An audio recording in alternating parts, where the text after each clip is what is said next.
Hello, and welcome to Dungeons and Magi, where we open our handbooks, open our minds, and more importantly, we roll the damn dice.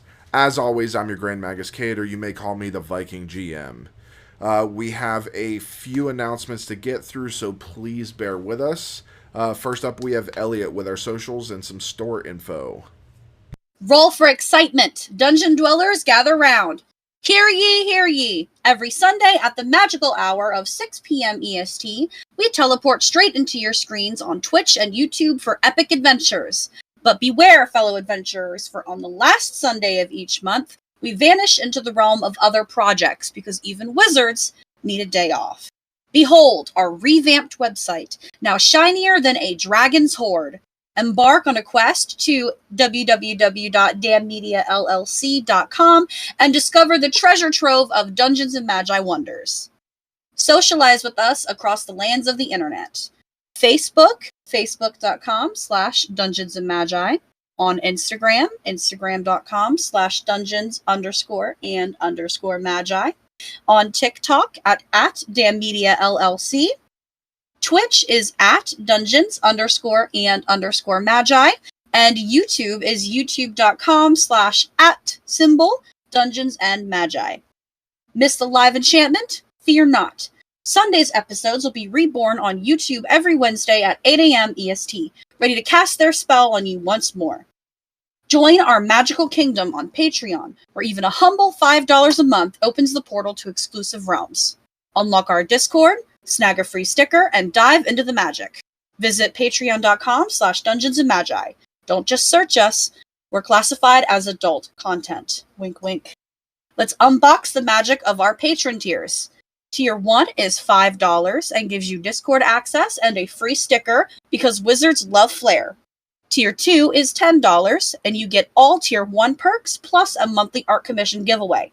Let the creativity flow. Tier 3 is $20. Ascend to Tier 2 powers and score a chance at our monthly custom dice bonanza. Roll with style. Tier 4 is $35. Bask in the glory of previous tiers, plus indulge in exclusive patron-only content and quarterly gifts. A VIP pass to our magical realm. Tier 5 is $50. Crown yourself with the newest tier. Discord access, plus a monthly subscription to Broker's Forge Dice. Because nothing says magic like handmade dice from Broker's Forge. Hold on to your wizard hats. A new store is on the horizon, where you can deck yourself in dungeon-worthy gear. Shirts, hats, hoodies, dice. Prepare to adorn yourself like true champions. Keep your eagle eyes peeled for store updates. Greatness awaits. Now let the Dungeon Master reignite the flames of imagination and guide us through the fantastical realms of Dungeons and Magi. All right. Finally, we have Ben for our sponsors. Thank you, Kay. Greetings, adventurers. Today we find ourselves in a bit of a conundrum. Picture this. You're deep in the depths of a dungeon, facing off against the fiercest foes, when suddenly you forgot your favorite dice. But fear not. Dungeon Crate is here to save the day.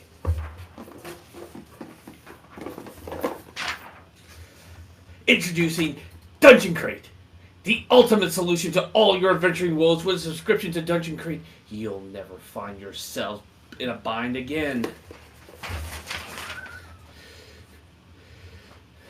No, and just look what's inside. A dice that never rolls a crit 1. All 20s. Except if I roll it. That goes without saying.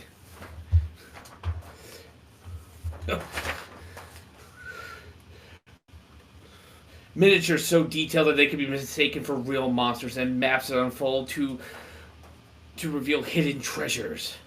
But wait, there's more. Use our exclusive code DungeonsMagi22 at checkout and you will see 15% off at discount on your first order. That's right, 15% off your very own Dungeon Crate. Oh no. Did I just give away the discount code to the villainous goblins? Well, that's okay. I'll use these handy coins. Oh, damn. To pay off the goblins. Well, it's too late now. Secret's out. So, fellow adventurers, Don't let yourself be caught up and unprepared like I was.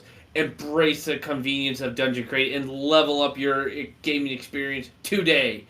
Remember, use your code DungeonsMagi22 at checkout for your exclusive discount. Happy adventuring, and may the rolls ever, always be natural 20s. Back to you, Kate. All right. So, we're sorry, Dungeon Crate, for having to put up with that. But, if there are no more announcements, I do believe that it is time to roll the damn dice. Yes.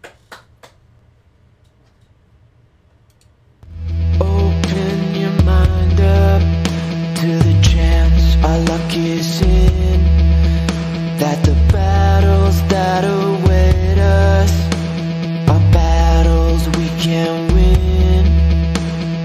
We've all got a role to play. We've all got a role to make. Dungeons and Magi, it's time for us to do or die. The numbers, they don't lie.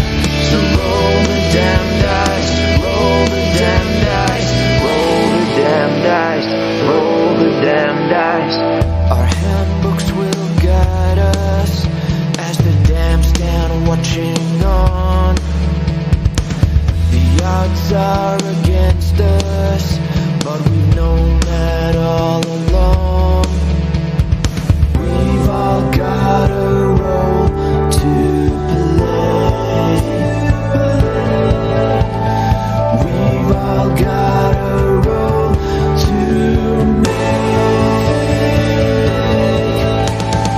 Dungeons and Magi, it's time for us to do or die. The numbers, they don't lie.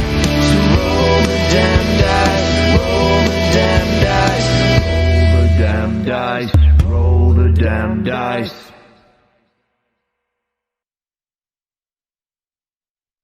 All right. So, last we left off, the students ventured into or towards the Silverwood Forest to find where the professor was last seen. Here you find yourselves at Moonshadow Keep, one of the main cities in the Silverwood Forest.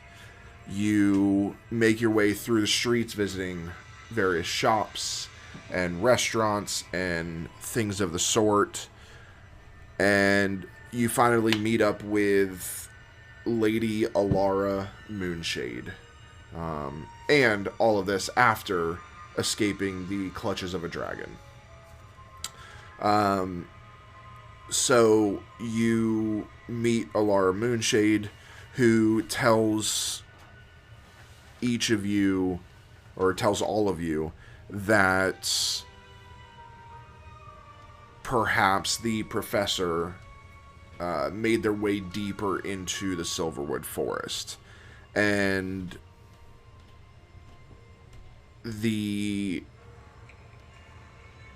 she gives you the Moonwater Elixir. This elixir opens up and attunes your senses to the mystical energies of Silverwood. The elixir will possibly help you trace the lingering resonance of the professor's presence. So you drink it under the next full moon, and you venture to the outskirts of the Silverwood Forest. And that is where we pick up tonight. So, each of you, I'll say you wake up in the morning, bright bright day, the canopy kind of overshadows a lot, so a little bits of sunbeams make its way through. The dew collecting on the grass, and as you all wake up, you can do what you wish. I wake up and I'd like to break out and see what kind of breakfasts I have. Okay. Yes. All right. It is what I like to call ration roulette time. Oh boy. Okay. So, let's go ahead and start with Dottie. All right. Give me a D4. 4. 4. Okay. And a D12, please. 11. Okay. Let's see. I get the good rolls when it don't matter. Exactly. Hey, breakfast is the most important part of the day. And Yeah, but I can still get something terrible. With this, your rolls don't matter because they're all kind of mixed in. So the higher numbers isn't always the best. The lower numbers isn't always the worst. Luneros. What? Really? 1. Okay, so that's a 1. Now a D12. 2. 1. 2. Oh. You, don't you be controlling my dice tonight. Or do you want me to call your dice tonight? Maybe you should get some new dice from Dungeon Crate. Yes. I thought maybe it'd be 20. The one we don't even use. Yeah. One. Terrence. Oh. 2. Okay, and a D12. 1. 7.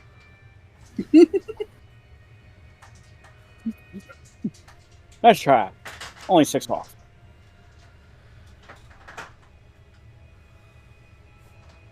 Okay. All right, Taralee. 3. That's a 2. Okay, and a I'm D12. gonna work for bed. And a 7. Reroll. A 6. Okay.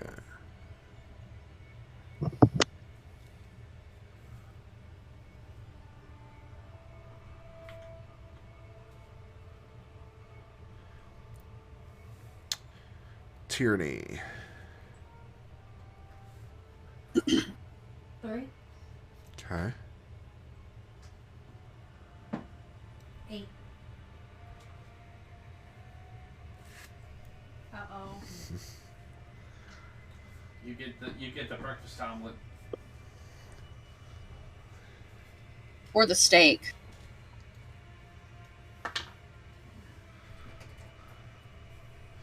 Stu got a 2. Yeah, we didn't leave Stu behind this time. Yeah, right. I panicked as soon as I got over here. I was like, oh my god, what if we left Stu again? All right. Okay, so Dottie, you Yes. got the ogre omelet, a massive omelet made with the eggs the size of your head, stuffed with hearty fillings and served with a side of ogre-sized bacon. Yum. Ooh. Made out of oat. Nope, it is actual regular bacon, but it's huge, like the biggest strip of bacon you've ever seen. Devours it. Tyranny's gonna puke seeing that. Luneros. You got goblin gumbo, a thick stew made with whatever the local goblins could scavenge, including various meats, mushrooms, and unidentifiable bits. They be eating people. It's very chunky. Does anybody have any salt? Salt, please? Let's see. Terrence. You got Displacer Dip. A creamy dip made with Displacer Beast tentacles. Served with a variety of crunchy vegetables for dipping. Delicioso. I don't know how to feel about that one. My mind gone south real Hey, quickly. some people eat squid things. Yeah, I eat squid. Terrily, you got Sphinx scones. Scones with a riddle baked into each one, challenging adventurers to solve them before they can enjoy their snack. Really? Basically like a fortune cookie, but the thing is wrapped around, so you have to solve it before you can eat it. Otherwise, it's non-edible. I'm not going to make you do all the riddles. I'll just say you solve them. Thank you. Aww. Tyranny.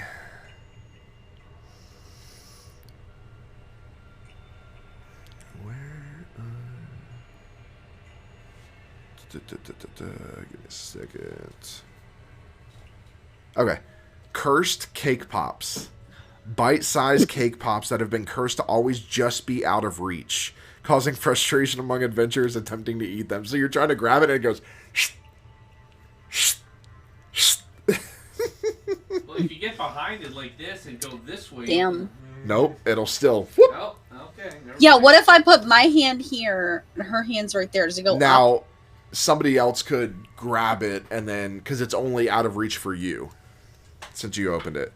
And then Stu...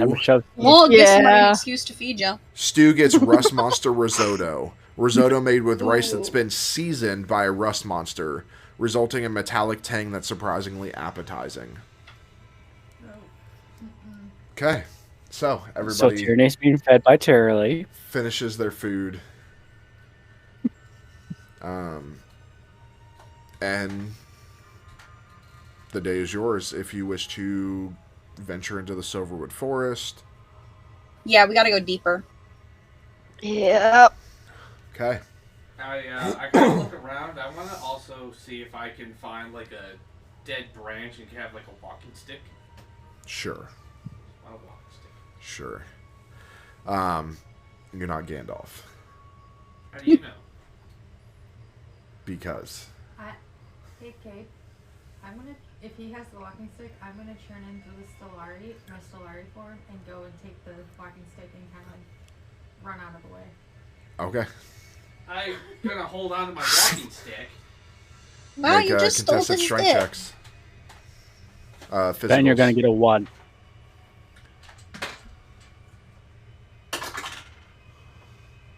What'd you get? What'd you get? What'd you get? What'd you get? What'd you get? Lunaros, what'd you get? 4. 10 out of 10. So, Hey! My stick! Give me the back! That's and you not see very this nice. blue glow just take off. So you're in Solari form, so that means Yeah. there's a giant stick for someone who's like 5'11". What if It's a somebody giant. sees It's a giant us? stick with a glowing blue person underneath, like dragging it behind. What if somebody sees us? Well, see, I ran out of the path to go, like, put it back, and then I ran back on. It's like, do not touch stuff in Elf Forest. It's a stick. What God could it do? I A lot. A lot. Annie and Taryn, and I'm like, Oh, I guess I should unpick this flower then.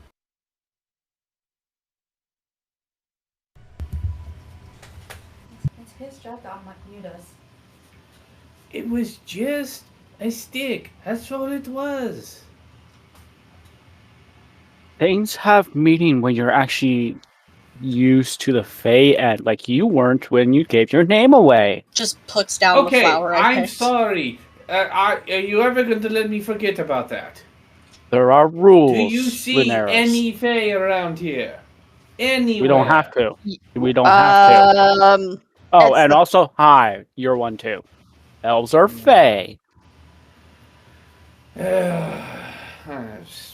Whatever. Alright, let's go deeper into the forest. Hopefully we don't get eaten by a dragon or something. Okay. So, As you venture deeper into the heart of Silverwood Forest, the atmosphere transforms into a surreal dreamscape. Trees with silvery leaves seem to hum with an otherworldly energy, casting a gentle glow that illuminates the path ahead. The air is filled with the sweet fragrance of moonflowers that bloom only in the presence of the moon's glow. Strange creatures unseen in any other realm flit and flutter among the branches.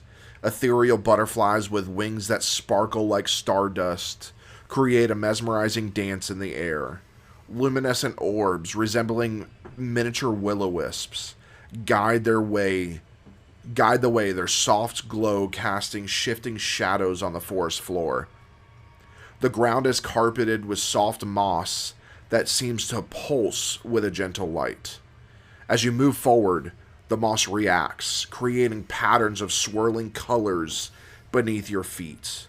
Gigantic, translucent mushrooms tower above, casting a soft bioluminescent glow that bathes the surroundings in a surreal radiance.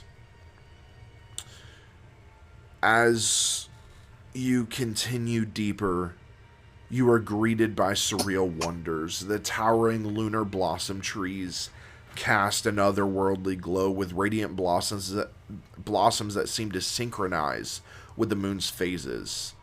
The starlight drifters, ethereal creatures resembling large butterflies, dance through the air, leaving trails of shimmering stardust. Once again, the moonlit mushrooms scattered across the forest floor amid a soft glow, creating a magical ambiance. Whispers of the nightshade breeze carry the haunting calls of elusive creatures that remain hidden among the enigma vines. Luminescent flicker flies twinkle like distant stars, creating a dreamlike scene. And as you proceed, a distant cry for help pierces the air, tugging at your instincts. You all hear that? I run to help. Yeah, I Oh, run to help shit. too. I follow them like I'm following. Yeah, I'm worried about because it is a forest with a fae. Okay. Urgently, you follow the sound navigating through the luminous flora. The cry becomes more desperate, echoing through the trees. Eventually, you arrive at a clearing, but to your confusion, there's only a single plant standing amidst the dying grass. I look around, see if there's any sign of anything else. Hello? Hello? I look around, see if there's anything else. Go ahead and make an observation check. I want to look closer at the plant. I'm gonna follow Dottie and look closer at the plant as well. Make observation checks. I got an 11 out of 12. 6 out of 12. 11 out I of 12. look for threats. Alright, so you look around and it's just an open clearing. As you two look, the plant, though ordinary in appearance, seems to exude a subtle energy. As you approach, the cry for help seems to emanate from it. As you're moving closer, watching in anticipation, all of you, the plant unravels itself like the opening petals of a flower, revealing a hidden compartment within. And as you look closer, to your astonishment, a small ethereal figure emerges, bathed in the soft glow of Silverwood's ambient light. This figure is an exquisite being, reminiscent of a celestial being or a fey creature. Its form is translucent, radiating an otherworldly beauty. Large, luminous wings extend from its back, fluttering gently as it hovers in the air. The figure regards you with eyes that hold the wisdom of ancient forests. In a voice as melodious as the wind rustling through the leaves, the ethereal being speaks. Thank you for freeing me from the confines of that illusion. Your arrival here is foretold, travelers. The Silverwood Forest recognizes your quest. What brings you to the heart of this enchanted realm? I want to see if she's telling the truth because that's very suspicious. We didn't even touch the flower, so I feel like this is still. We got close to it, but I don't think we touched it. Okay, make a memory check. Okay. Nat 1. I trust her implicitly. You do. I'm going to also see if we, because I don't remember touching the flower either. All right, make a check. And Yes. Natural 12. Out of 12. that works too. Woo! Okay. My hero. She seems to be telling the truth, as far as you can tell.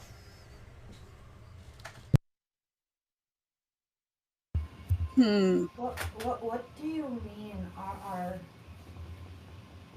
path was foretold?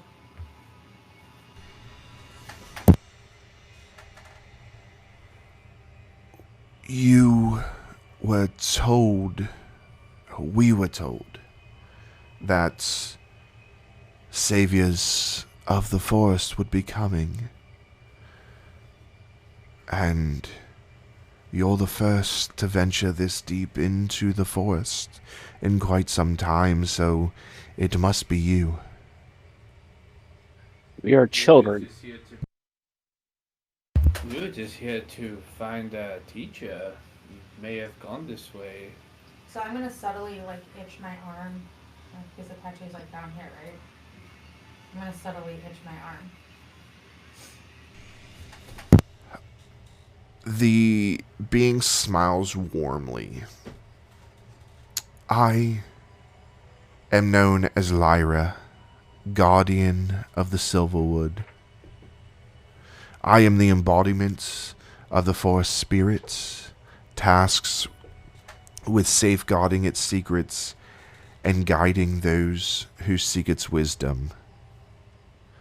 And as she's talking, Lyra's presence exudes an aura of tranquility and knowledge, as if it holds the memories of countless ages. Its eyes sparkle with a profound depth, hinting at the vast mysteries hidden within the heart. And it looks to each of you. The threads of fates weave a complex tapestry, and your quest is entwined with the destiny of the Silverwood.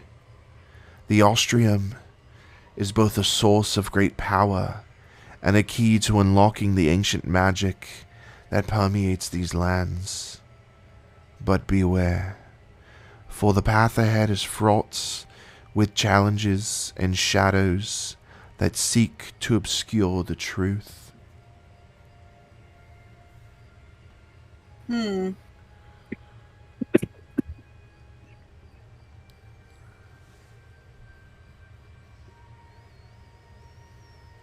you know So which more way we're illusions. supposed to go? It extends its hand, and a soft glow surrounds a small, delicate flower that appears in its palm. Take this moonbloom orchid. It possesses the essence of the Silverwood and may guide you through its depths. Trust in the magic that connects all living things in this enchanted realm. And as you're looking terribly at this moonbloom orchid, you sense a subtle connection to the forest, as if it holds the potential to reveal hidden paths or truths while you're in the Silverwood.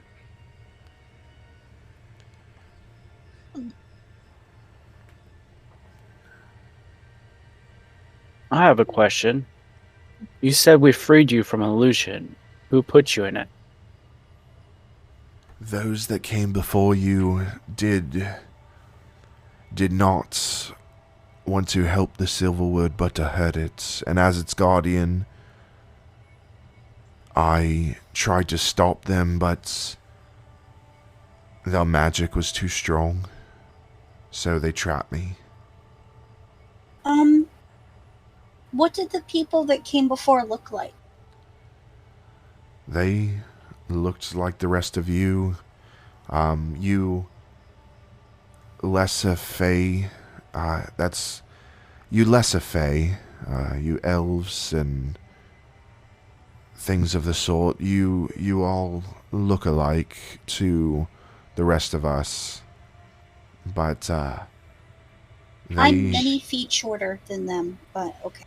they looked like you, Short like me, or just like all of you. Were they wearing what we're wearing? No, they looked like you, but they were much older. Long robes. I'm a not sure professor, much of maybe? that. This was ages ago. Ages ago. You've been stuck for that long? Yes, I've been stuck here for probably, and she kind of looks up.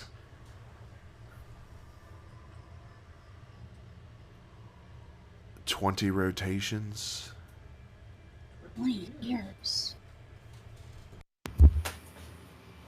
I roll up my sleeves like, did any of them have this?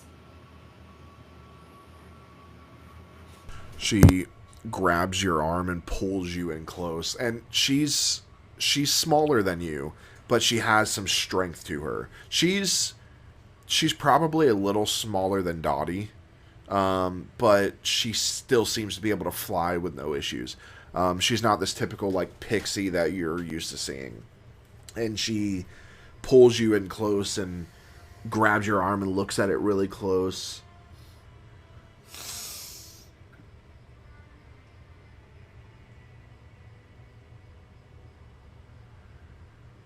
She lets your arm go, and she kind of flutters herself backwards.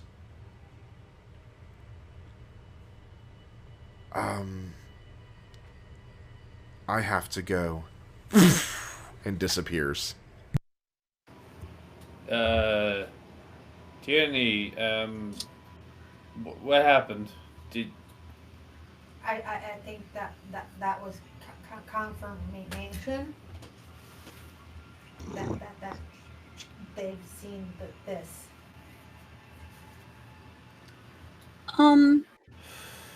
So you guys know like basically nothing on how they got there? Or They've been there since our birth, as far as we're aware. Before was a ritual, did a ritual happen before you were born? Maybe? We don't know. We were raised by humans. But now we know there's others like you. A different continent. I think we should probably be on the lookout for others with that same thing on your arms. But Yeah. Mine's if on we my do back. Find someone like, Mine's on my back. Oh yes. Yeah, any tattoos of weapons, and even if they are tattoos of weapons, it doesn't mean they're like their tattoos of weapons, which is gonna. Well, You can't just I got attack to say somebody this. with a knife on them. I gotta say this. I think anybody outside of you two with those tattoos might be bad news. We might want to be careful. Because Especially with how a guardian decided it was time to leave. Yes, Yeah. exactly. I don't know much about forest spirits, but I'm pretty sure anything Fey that powerful in the Fey realm that ran at just the sight of a tattoo on a child, that's not good. Hey, Lunares. It was a smell. I don't know. Lunares, you glad you don't have the stick? I don't mean to be weird, but can I see if I smell something, or if it's just her being like a fae, like a high fae that didn't? Maybe there's something like to the ink. It's there's nothing. It's just a birthmark. You've sniffed it before? I don't, Dottie, I don't think you could just ask people if they sniffed their arms before. I mean, I I've would hope sniffed she my would arms. when she bathes. I would hope Why are she you smells sniffing herself your poop after she arms? bathes.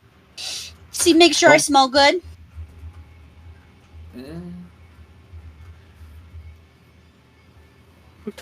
But no, it don't smell like nothing. It smells like my soap. Mm. What flavor? What smelling soap do you have? Don't ask, it's What too flavor? perfumey. Don't ask, it's too perfumey. You eat soap? I mean, I get seaside. I get Old Pepper's seaside smelling soap. No, check on Okay. Okay, Stu. Look anyway, back at maybe we should keep Stu, going. who hasn't spoken in a while. Stu? Yes. Ah, you're there. I've He's been with here. us. I'm the one that's been holding your hand. Right. That's what that was. Who did you think it was? I thought you just accepted it by now. I go up to. He I thought it go was up his to Stu stick. and give him a high five. Stu, what did you think of that? Do you think she smelled something magical? Well, fun fact. The Fae have an acute sense of smell, and things like those tattoos, they are typically, if that is a tattoo and not a birthmark, like I think, tattoos are put in with inks that are created from various sources like berries and rocks and stones, and each one of those carries a very unique smell. So when they're combined, that tattoo has a unique smell, and if that tattoo is given to anybody else that at the same time or by the same people, then theoretically all the tattoos would smell the same. So if you smelled her tattoo and the tattoo on his back, they would probably smell the same, provided that they are twins and probably got them at the same time. So the fact that this guardian, Lyra, the fact that she smelled it and then looked at it and disappeared. Number one, she definitely recognized it. But Yeah. it's I something wonder that who she's talking. scares a Fey Guardian or gives a Fey Guardian a concern. So that might concern us too. Should I call for somebody else to come talk to us about Lyra? Like, just see. Hey, how's Lyra? Stu, I have another something off of that. Is it possible, and forgive me if I'm off base here, that it's not What? necessarily the tattoo ingredients that the Fey Guardian smell, but maybe a scent? Can family members have a similar scent? Like, if a parent have a similar scent to a child? I mean, yes and no. You see, when we are children, fun fact here, when we are children, we are supposed to create contact with our parents because we can't see that well, so we learn who our parents are and who are friendly to us by the way that they smell. So a baby, even if they can't see you, they will know that you're in the room because they can smell you. I, the problem is, as you get older, your sense do change based off of your DNA and your glands changing and things like that. Um, and also any body washes and things like that. Uh, I'm sure that Tierney doesn't use the same wash that Tarrant uses, and they may not use the No. same wash that their parents use, and things like that. So that completely changes because those things seep into your pores. It is most definitely the scent of the tattoo. Okay. I just thought maybe your both your parents or maybe a family member, your birth family member was here and did that. Just a thought. I just wanted to make sure. I know. I guess we should keep going. Yeah. Yeah.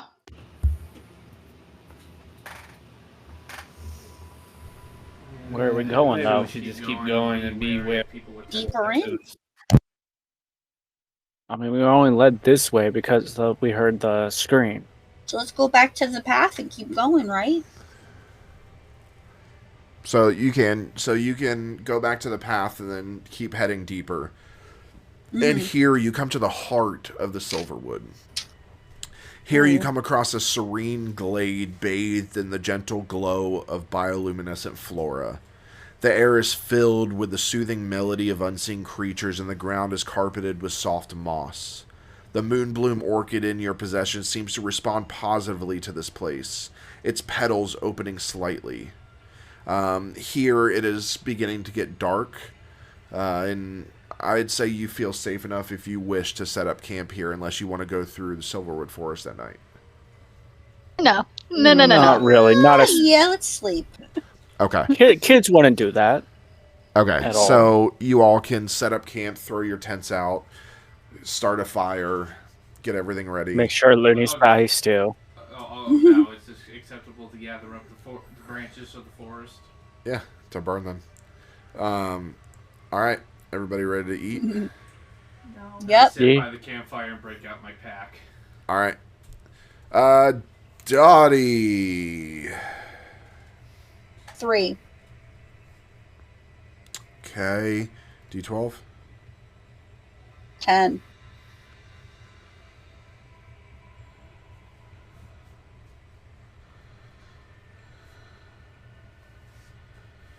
Okay.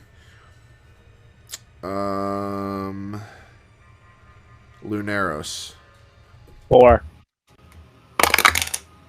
2. Oh. Ah!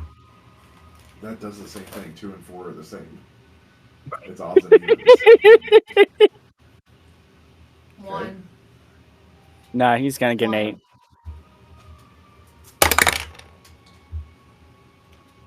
Nine. Oh, I was 1 off.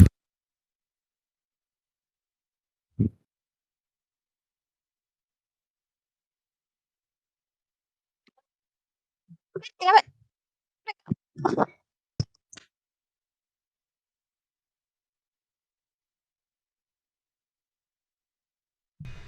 Just remember, you rolled that. I did not choose it. Tarrant. 4. Okay. D12. 9. Roll again. 12.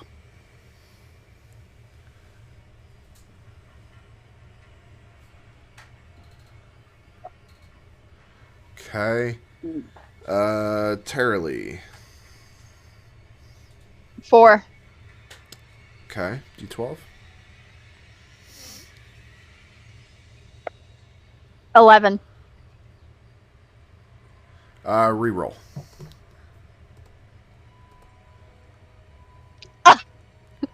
11 again. 12. Reroll. 5. 5. There you go.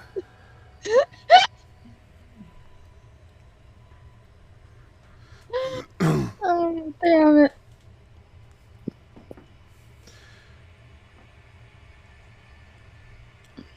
Tierney. 3. Okay. 8. Roll again. God damn it. 1.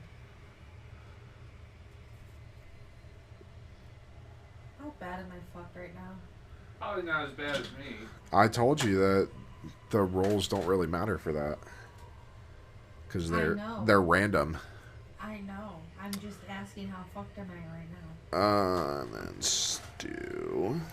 Did she break her streak? That's what we all want to know. Okay.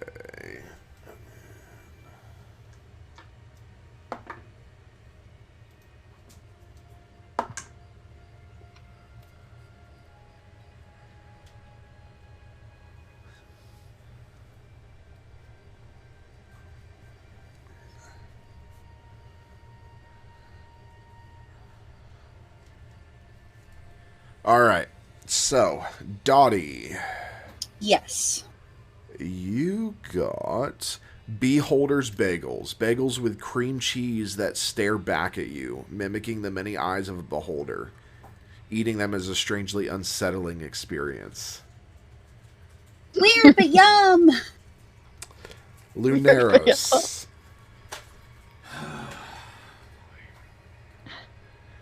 Gelatinous cube jello.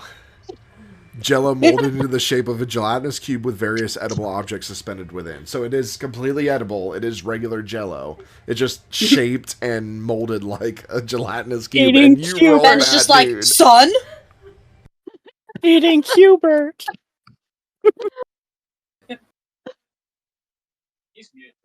We can't hear you, Ben. You're eating Glormax. Glormax doesn't exist in this universe, so Lunaris doesn't know who you're talking about. Or does he?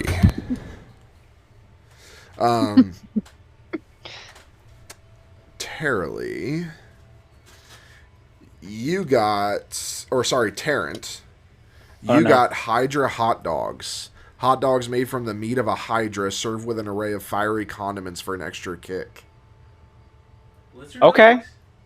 Okay, that's not too bad. It's not as strange as the last one, so. Yeah, pretty much. It's lizard meat. I've eaten iguana. Yeah. Is it stringy? Actually, I've deep fried it, so. But they're evasive in Florida, so you can kill them and eat them. Oh, yeah. Gator. Tierney. Gator's very good. It is. Tierney, you got... Or, sorry, Terrily. I'm one off. Hold on. Terrily, you got Kraken Crunch cereal.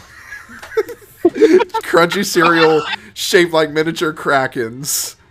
Best enjoyed with milk or seawater for authenticity. Yes, oh my God. This is my play on Captain Crunch. Does it come in We a need little we box? need to make it Kraken Crunch. Does it come in a little box with a happy little Kraken with marshmallows all around? It's a Kraken with an admiral's What? cap. Why did you? All right, then Tierney. Finally, you got Dragonfire chili, a spicy chili made with dragon peppers and bits of flame roasted dragon meat, guaranteed to warm you up on even the coldest of dragon delves. No beans. So it is not vegetarian, but you could technically pull the meat out. No, the juices would still make you sick. Just to be completely honest with you. I looked at Tierney and I hold out my jello. Do you want the trade? I purposely take a big spoonful and shove it in my mouth, looking right at Lunaris. I just like, jeez, what's up with you today? So should I roll medicine? I'll just go back to my jello. Natural 1. What? 3. All right, you everywhere. I'm looking right at Lunaris. I'm not right next to you. I am yes, not. No, I am not. I am not. I am across I purposely moved right next to you. I move away. That's exactly what Dottie's doing. She's just like... And then Stu got manticore meatballs. Meatballs made from minced manticore meat served with a tangy sauce that packs a punch. Would Stu's just sitting Manticore there. be a bug or a lion? Which I know it's both. Just eat my bagels. Most of it is lion. How The come Stu gets- body of it. How come Stu gets to get stuff? Because he's rich. Mm-hmm. My rolls I are heard right here. a different creature there. All right, so you can all eat and puke and settle in for the night into your separate cabins. Can I look? Can I look around inside my little cabin? I want to see if I have anything to make like a fishing pole, like any kind of gear. Because I come from a family of fishermen. I want to see if there's something I can make like a rudimentary fishing pole in case I get something I don't like and I just want to go out and like catch a fish in the river or something. Yeah, I want to do some research. There'd be fishing poles in there. This is your okay, home. This is a reincarnation of your home. So I'm looking around and I'm going to try and find a fishing pole and see if I can go catch. Actually, I just want to see if there is. I want to inspect it. I'm not going to catch anything inside the Fey Forest. I don't want to. He's learning. Finally. Okay, well, number one, there's no water here. Yeah, well, It's just a glade, so which literally means an open space in a forest. So right now there's nothing that you can, but you could keep the fishing pole with you if you wish, and yeah. when you do venture out, the fishing pole, things that you pull out of there don't have to go back when you close it. You're able to remove stuff from there that's your stuff. Okay. So you're able to move stuff out and do all of that. Okay. I want to read a little bit about my book about the Veil Morphs. Okay. I want to start reading that. And, I know it's Okay. probably going to take quite a while to actually get through it, but I'll It's read a little pretty bit before thick I go book. to bed. Go ahead and roll a memory for me. 10 out of 12. Okay. Yeah, you start learning, you start maintaining some of the knowledge of veils so that when stuff does pop up, you'll be a little more knowledgeable. Okay. I want to do the same. I want to do the same for my dragon. Okay. Make a memory.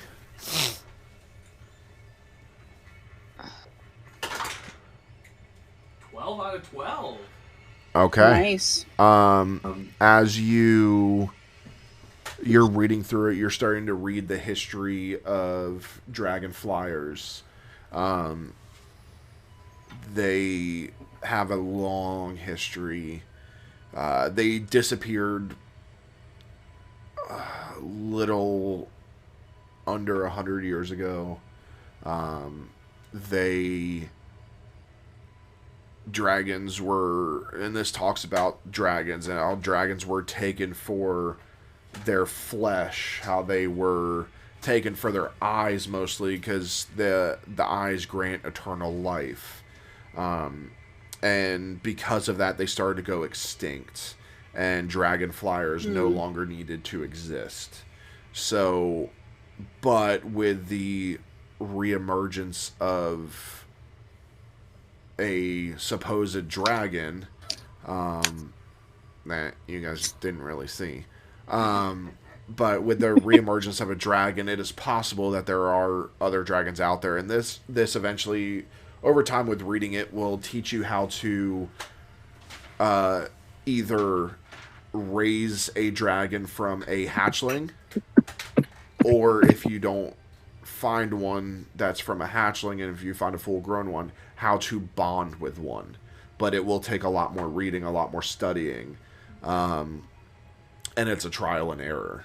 Okay. You've seen that some dragon flyers have tried to bond with a dragon and got eaten immediately, and it just didn't take. So, but then once you are bonded for life. However, you read in there that when a dragon flyer dies, the dragon dies. When a dragon dies, the dragon flyer dies. So that tells you from reading that when all those dragons went extinct, all of those dragon flyers began to drop and die. Wait, Would we know anybody that was eternal from the others? Wait. Wait a minute. Wait. the one dude. The one dude that gave him the book. He said Oh. he's a dragon rider. Mm-hmm. So his dragon's not dead. So his dragon won't be dead. Ah. Which means it's the dragon we probably fought. Probably. Maybe. Evil bastard. I he's just got a keep dragon I read stash my somewhere. book and get really engrossed in it, and then I realize the time, and I'm like, oh shit, man. And I just kind of earmark where I left off, and I decided to go to bed. Take and put a little bookmark in it. Okay, that's We'll better. put a bookmark in it, a piece of wood that you can slide in there, because we don't earmark books. Heathen. No shit! We don't earmark, especially ancient, over 400-year-old books. Heathen?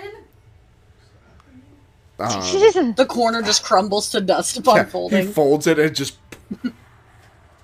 Ah. Okay.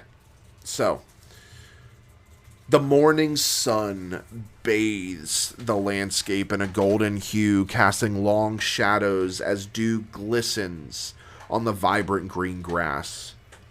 Exotic birds serenade the dawn with their melodic chirps, their songs echoing through the forests.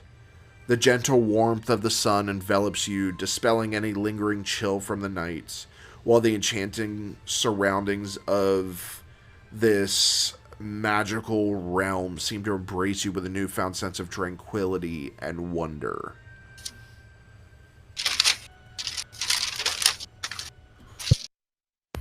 I get up, stretch. Assuming everybody. Good morning, everybody. How are we this morning?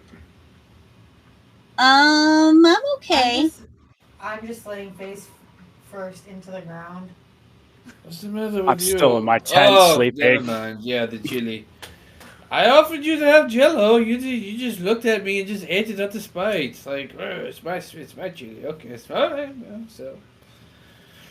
Too early. I Do you want me to try to make looked at everybody- breakfast? So how much farther do we have to go? Well, I we're don't in the know. heart of the forest. So probably not much longer unless we have to go to the other side. I pull out a ration and pray that it's a better one. Okay, rations it Alright. is. Here we go. Some more ration roulette with a new list. Dottie, go ahead. 4 Okay. D12. and 7.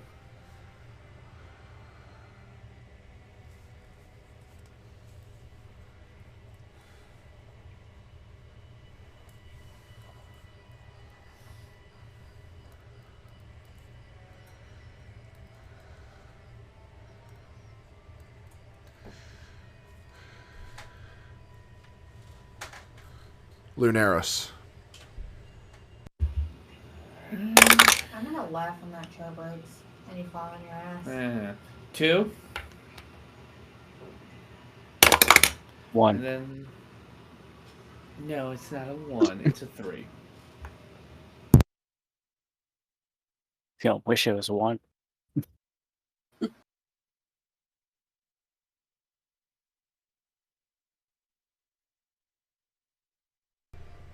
Alright. Terrence is sleeping.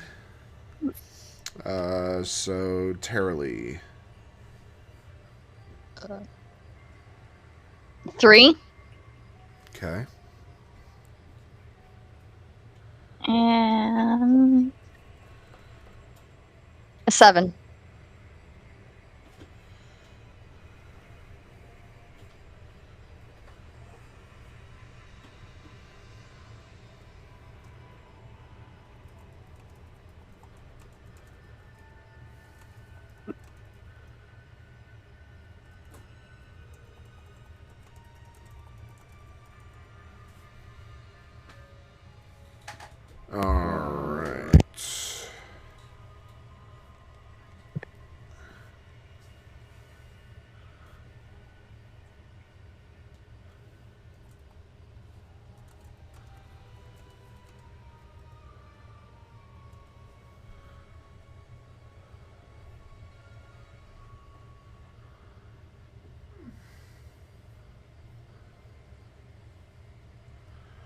Alright, let's see here. Sorry.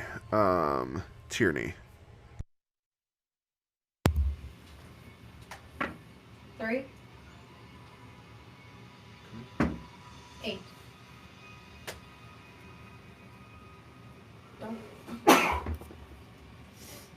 And then after I pull my ration out of my bag, I'm gonna go up to Terrence's door and just start banging on it. You're gonna hear a grumble. You could probably tell it's from the living room. As I open the door. Yes. I just hold up food and point. All right, let me get a shirt on, and because I'm only peeking my head out, and so I shut the door and get dressed before I come out.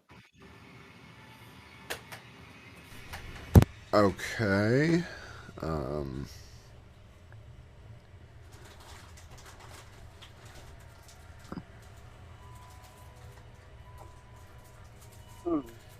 All right. Go ahead and roll for me then. All right. 2.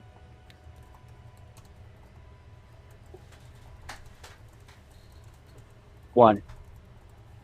Eh. Okay.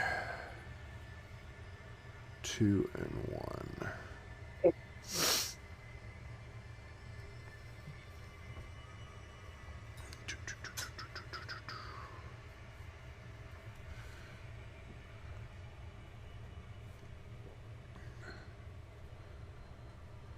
All right.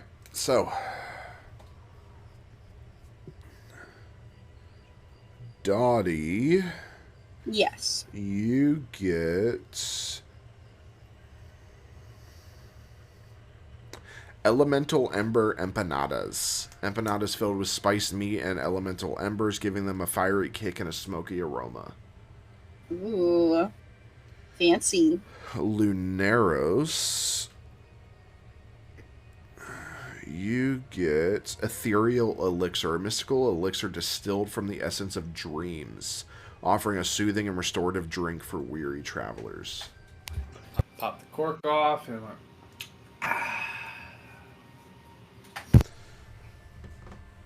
Terrily, you get mana morsels, bite-sized snacks infused with raw magical energy, providing a quick and potent source of sustenance for spellcasters in need. Alright. Tierney, you get Elemental Essence Soup. A hearty soup simmered with elemental essences, each spoonful brimming with the power of earth, fire, air, or water. And it is meatless. Stew gets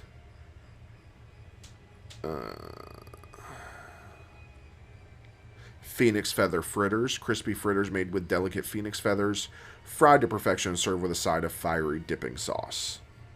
Ooh. And then finally, Mr. Sleepyhead. yes, you get Chaos Chowder. A chaotic blend of random ingredients magically combined into a soup, resulting in different taste and texture with each spoonful. It's like Birdie Bot's ever. You're just gonna That's my nightmare. constant confusion looks off of his face as he takes each bite. Honestly, that is perfect for you, though. Yes.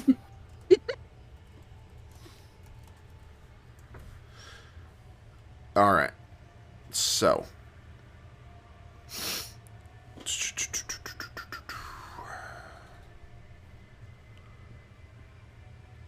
All of a sudden, as all of you are eating, you begin to hear humming coming from just off in the bushes near you. Let's get our tents and investigate that really quick. I Just pull out pull the orchid. chain off my back. Or I pull my echo blades out. I pull. I get my whip ready. I pull my wand out. Okay. As you pack up all your stuff and pull your weapons out, you cautiously approach the source of the humming, your curiosity piqued. You discover a line of people emerging from the dense foliage, each one wearing an expression of pure delight and anticipation. Their eyes sparkle with excitement as they eagerly make their way towards a mysterious shimmering portal nestled amidst the verdant undergrowth. The portal pulses with an otherworldly energy, and its ethereal glow beckons like a siren's call. Yet, despite its enigmatic allure, there's an undeniable air of joy and contentment that surrounds those who enter, dispelling any sense of fear or apprehension.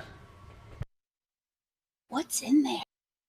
I'm gonna walk up to one of the people in the line. What are you waiting to go in? I go up to go with Dottie. Where are we going? Oh, hello. This is the line to go to Artificia. Artificia? Yes, we've been waiting years for the portal to make it here, and it's finally here, and we cannot wait. We are so excited. We have been planning this for years, and it's finally here. What is it? Yeah, what's Artificia? I never heard of this place.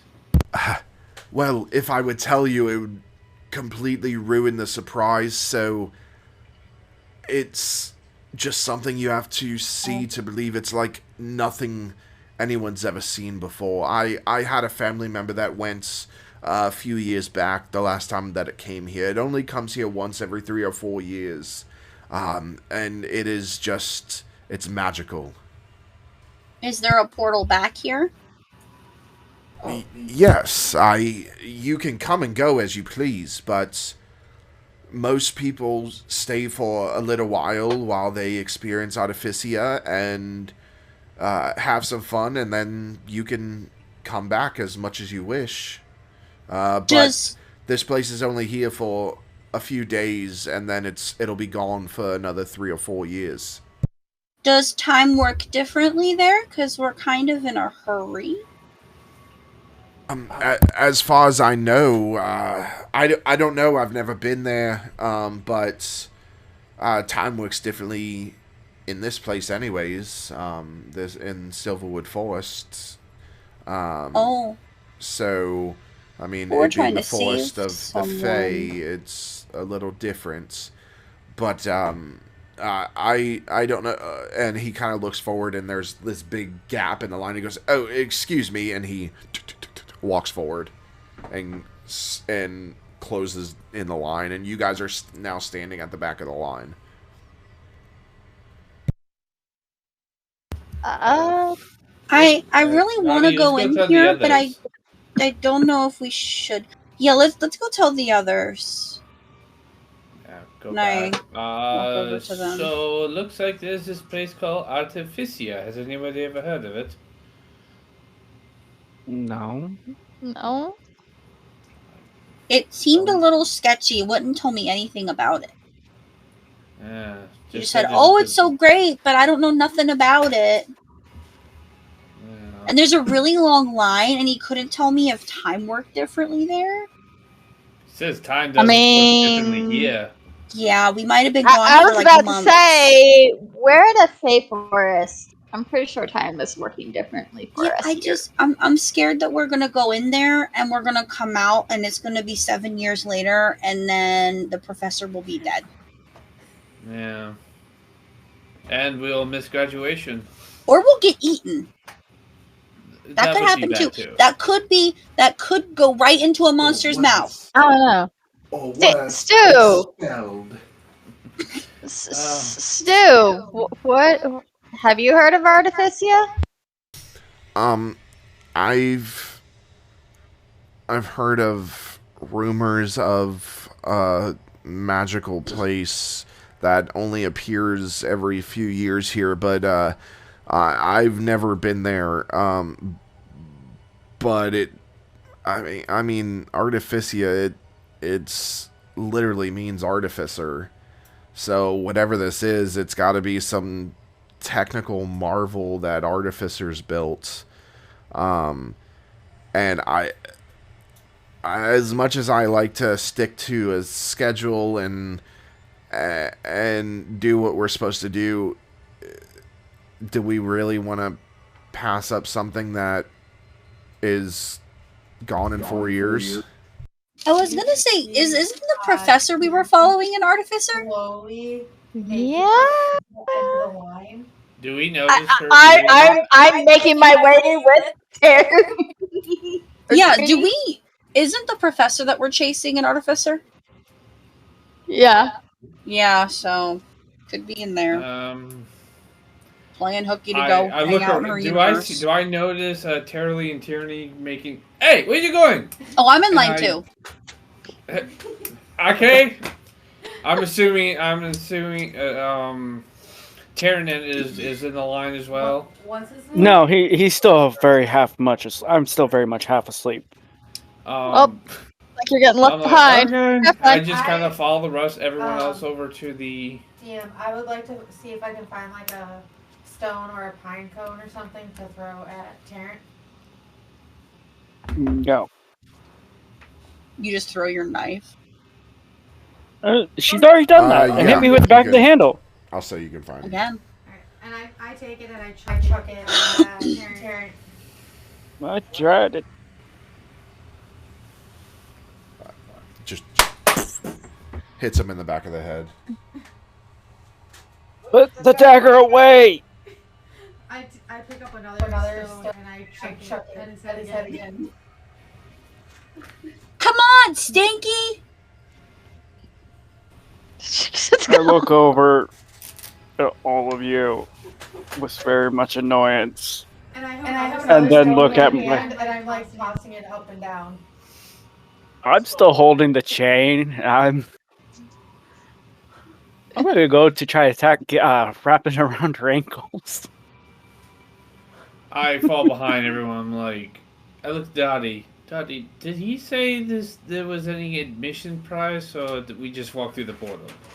I have no idea. I'm gonna sneak in if there is. Alright, I guess my we'll sister with the train. Maybe we could buy an airship there or something that flies. There's a portal right here. I mean, we have the Loomis friends. Go ahead and make an attack, Terrence. Using Stu's voice. Just swinging your metal chains at her. 10 out of 10. You're gonna kill her. Just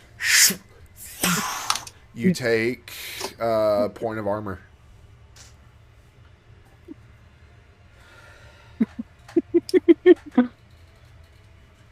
You threw stones at him. I chuck it. Make an attack. God.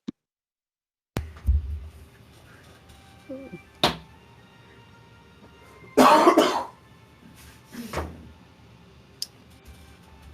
I'm hurting myself. I'm hurting myself. That's a natural It's beautiful. one. So you go to throw it, and instead it goes right back into your arm. Blade first. I finally walk over and... You still laying on the ground? So if temporal touch, would that heal my armor? You fucker. You threw stones at me. That didn't take a point of armor. It was what was in my hand. Okay. You guys ready? Yeah. Yeah. All right. So, stepping through the barrier, you're immediately greeted by a breathtaking sight. The landscape before you unfolds like a vivid dream, revealing a realm unlike any you've ever encountered. Towering structures loom in the distance, their spires reaching towards the sky with an air of grandeur and mystery. Before you lies a bustling plaza, alive with the energy of anticipation and excitement. People of all ages gather eagerly, waiting their turn at the nearby ticket booth. The air is filled with a tantalizing aroma of exotic cuisine, drifting from nearby food stalls adorned with colorful banners and enticing displays. Everybody make me an observation check, please.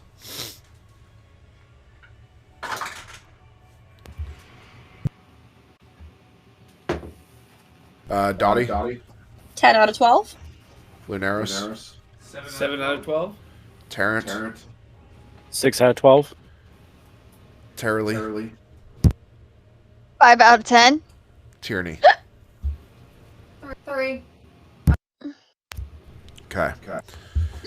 As your gaze sweeps across the scene, you catch sight of a magnificent castle rising majestically against the horizon. Its towering walls adorned with intricate carvings and shimmering with an otherworldly glow. Beyond you glimpse other fantastical structures, their moving parts and whimsical designs hinting at the wonders that await within Artificia's enchanted domain. The line that you're in, as soon as you come through, you approach the ticket booth. And each of you look up and you see a sign that says admission, 22 reams per person. Oh, Jesus. Oh. I have 2 stars. But I don't have... I need another Ream. I got this. And Stu walks up and puts it down for each person. Puts down all the money.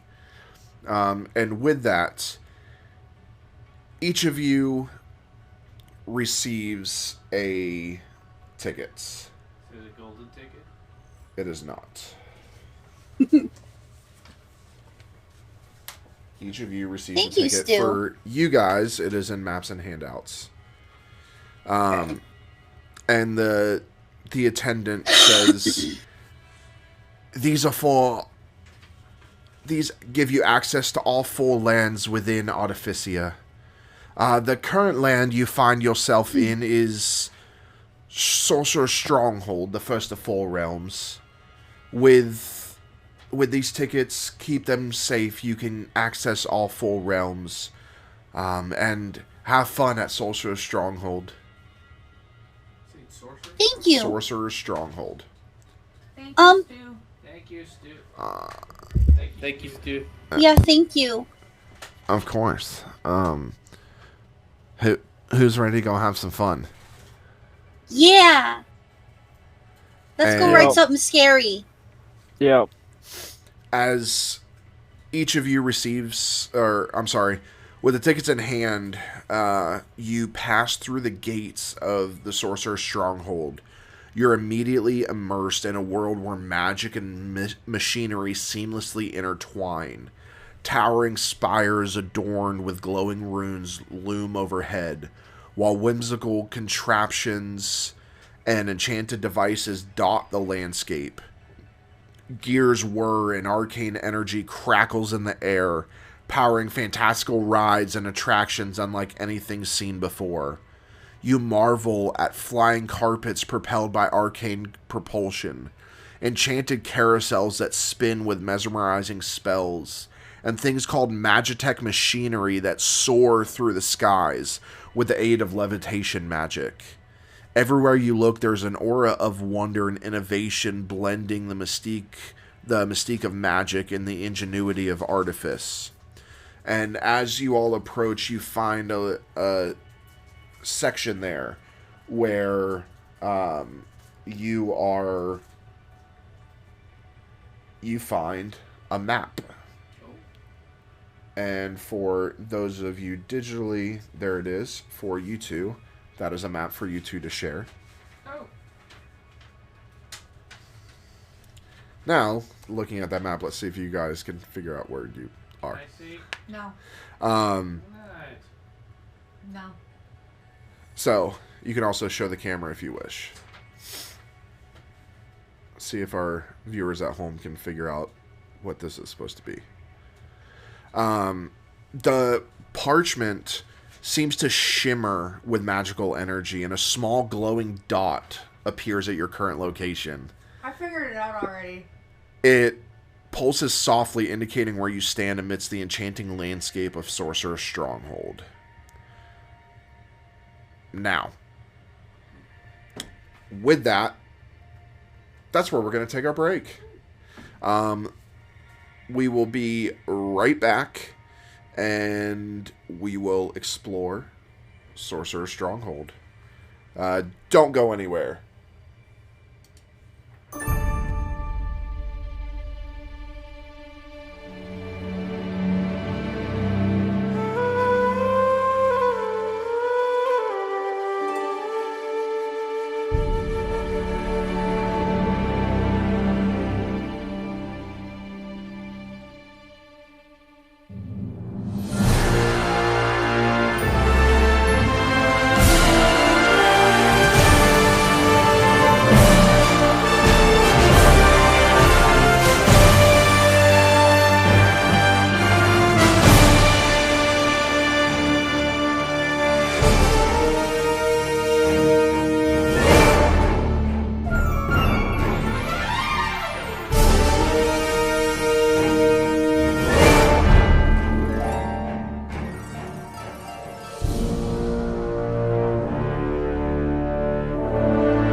And we're back. All right. So, as if you look at your maps, as you enter Arcane Avenue, you're greeted by a grand archway adorned with shimmering runes and intricate magical symbols. Beyond the arch, the bustling street stretches out before you, lined with whimsical buildings that seem to twist and dance with arcane energy.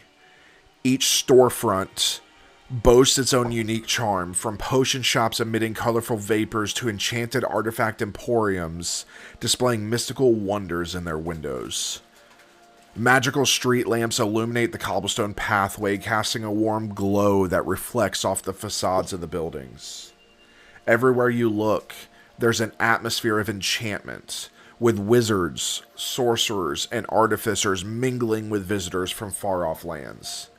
As you venture further into Arcane Avenue, the sounds of laughter and chatter mix with the faint hum of magical energy, inviting you to explore the wonders that await in Sorcerer's Stronghold. So, maps, you have the maps of everywhere. It's my suggestion to go clockwise, but you can go where you wish. It is all yours. And Lunaris says, I'm just looking around. Because I have never seen anything like this. I just, poor boy from a poor fishing village. Yeah, I'm gonna look at Stu, because Stu paid. Where do you want to go, Stu? Where do you want to go first? Well, right here is all shops and some shows and stuff, but I really think that we should get into the rides, because those sound like a lot of fun. So I think if we go ahead and we move over to Enchanted Expeditions, it looks like there's a lot of rides there. Okay. Okay. That Cool. sounds fun. Yeah, let's go there. Yeah, I'm just looking at all the shop windows. And, but yeah, let's go. Let's go. I can't wait. Okay, so as you make your way towards Enchanted Expeditions, the scenery transforms into a vibrant tapestry of exotic landscapes and thrilling adventures. The air is filled with the sounds of distant drums, echoing calls of wild animals, and the rustle of tropical foliage, transporting you to a realm of excitement and exploration. To your left, you encounter a bustling marketplace reminiscent of a bustling bazaar from distant lands. Colorful tents and stalls line the pathway, offering a tantalizing array of exotic goods. From intricately woven tapestries to mysterious artifacts from far-off lands. Merchants haggle and barter with visitors, their voices blending with the lively sound of traditional music and the tantalizing aroma of spicy cuisine. To your right, the landscape opens up into a lush tropical jungle, alive with the chirping of birds, the chatter of monkeys swinging through the trees. Hidden pathways wind their way through the foliage, inviting adventurers to delve deeper into the untamed wilderness and discover its secrets. In the distance, you catch sight of towering ruins and ancient temples rising from the dense canopy, their crumbling facades hinting at the mysteries and treasures that lie within. Everywhere you look, there's an air of excitement and anticipation, beckoning you to embark on a journey of discovery and adventure in enchanted expeditions. What do you guys want to do first? There's so much looked stuff at my here. map that I'm holding right in front of me. We only have one copy at home, folks. Well, you forgot to ask to get it printed. Didn't know it existed. Anyway, I'm looking at my map and I'm like, why don't we do Flight to the Phoenix? Yeah, it looks fun. And I warm. run off to the line for Flight to the Phoenix. Yeah. Okay. So, Flight of the Phoenix, this one's a fairly long line. This is one that everybody likes to ride. So, Flight of the Phoenix. As you read what it's about on the sign out front. Soar through the skies on the back of a majestic phoenix in this high-flying adventure. Experience the thrill of flight as you swoop and dive over towering mountains, cascading waterfalls, and ancient ruins, all while avoiding obstacles and evading the clutches of mythical beasts. Now, you enter the queue area where, as you walk in, you're transported into a majestic aviary filled with mythical phoenixes. Vibrant colors, shimmering feathers, and the sound of gentle flames surround you as you wait to embark on the aerial adventure. Before moving forward to your mounts, a mystical phoenix keeper in long, beautiful robes comes through. Hello, and welcome to Flight of the Phoenix. There's a thrilling journey ahead filled with wonder and adventure. Please remember to hold on tight as you soar through the skies. You wouldn't want to fall off. Oh, Now, my hands are clammy. Let's go. And as you see coming up from the ground, these mechanical phoenixes.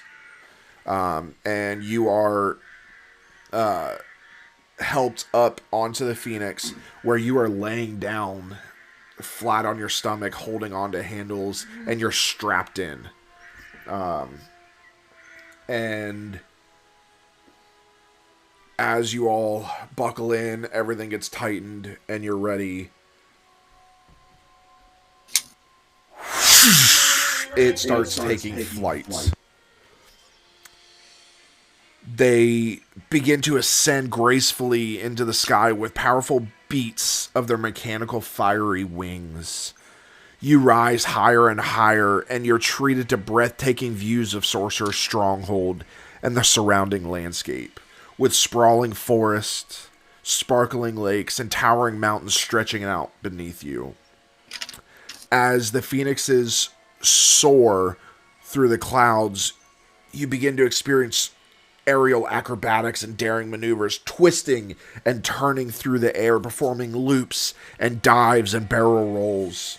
And you're feeling the rushing wind through your hair and the heat, somehow the heat of these mechanical phoenixes' wings beneath you.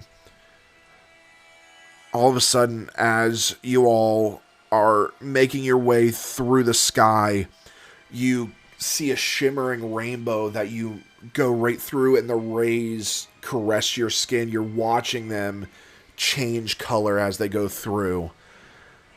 Wispy clouds, you can almost feel the moisture from the clouds hitting your skin. There's ethereal beings that you've never seen before flitting through the sky.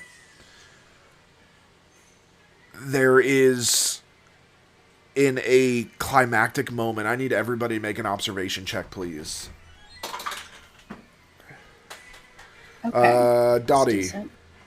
9 out of 12. Luneros. 10 out of 12. Terrence. 5 out of 12. Terriley. Alright. Terriley falls off and dies. Tierney. Natural 12 out of 12. Okay. So, as you're watching, you, in awe, see a mythical phoenix rise from the ashes in a burst of fiery glory. It begins to take flight alongside you, and as you look, this is a real phoenix flying next to you. You feel a surge of exhilaration and empowerment. You can feel the heat against your body from this phoenix as its head looks at you and it keeps swirling around, following you down, and then suddenly it breaks off and goes back to where it was. And after a unforgettable flight through the skies, you return to Sorcerer Stronghold, your hearts pounding and soaring.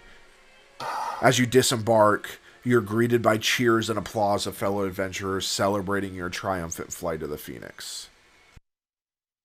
I just go, whoa! That was really fun. Did you guys see that phoenix? Yeah, that was cool. I had my eyes closed the entire ride. Oh, well, there was a real phoenix. It's kind of scary. That's cool. I get it. I kind of felt like a hawk came and picked me up. So, yeah, that's happened before. That's happened before? Yeah, I when I was littler, but I got down. Especially considering the last time we flew. Yeah. Okay. Where do we want to go next? I want to go to the safari. Yes. Puzzles. We'll do puzzles next. Safari. Let's go to the safari. Then we'll Let's do see animals. the ancient ruins temple thing.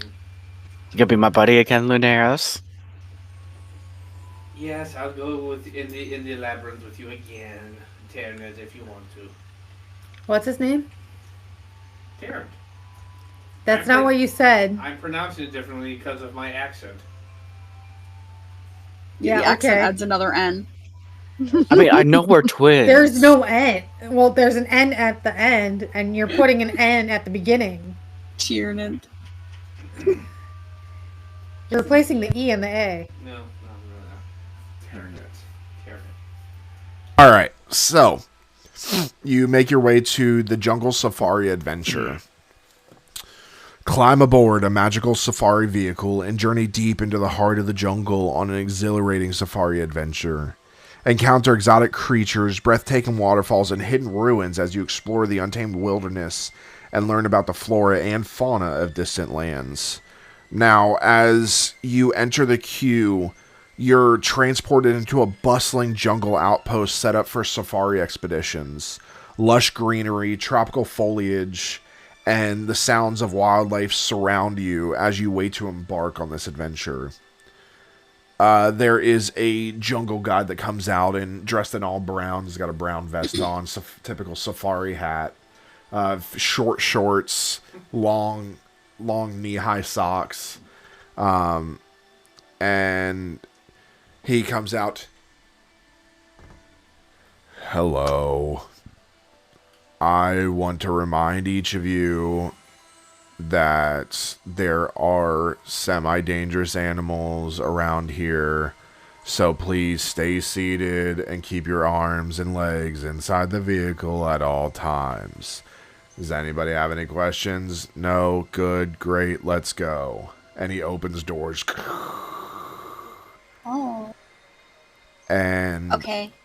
there you see open air expedition vehicles. They look to be powered by steam engines and arcane machinery. They're designed to navigate rugged terrain. They're crafted from reinforced metal and wood, and there's comfortable seating for all of you and ample viewing space for observing wildlife. And each vehicle is equipped with an immersive audio system and interactive magical screens that provide information about each animal as the guide speaks. So, as you all buckle in, you're all kind of the way the back works is there are benches that face each other. So you guys are like facing each other, but you can see around. So there's like typically a bench that seats 4 and 4 that face each other. Then the next section of the vehicle does 4 and 4. So there's like 16 people on this at all times. Oh God, Dottie's like that Tammy. trembling, excited kid that's just like, oh my God, we're gonna see animals. I'm in the middle of Taralee and Tarrant. I got a window seat. No, Stu's on your other, and Stu's on your one side. Me and Stu will sit with you. Stu in the middle, Yeah. right?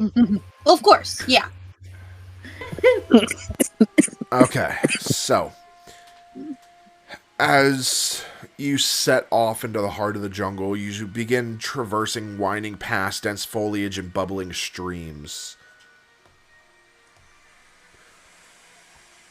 Along the way, you begin to see a diverse array of exotic animals.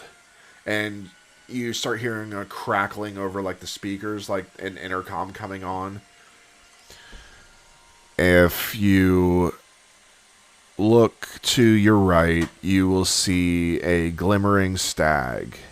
This glimmering stag is a graceful creature with iridescent fur that shimmers in the sunlight. It possesses antlers adorned with glowing crystals that emit a soft, enchanting light at night. It's too bad it's not nighttime, so you can't see it. Next, we have the thunderhoof bison. These are massive herbivores with thunderous hooves that create shockwaves when they stampede.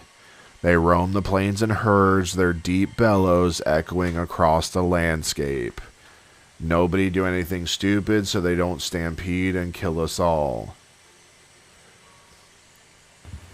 I look directly at Lunaris. I don't do. Hey, Dottie was about to go at the bison and try to mock it, but she doesn't. Lastly, you will see the brambleback boar. These are enormous boars covered in thick, thorny brambles that provide natural armor. They are fiercely territorial and charge at intruders with reckless abandon. Let's hope they don't see you as intruders.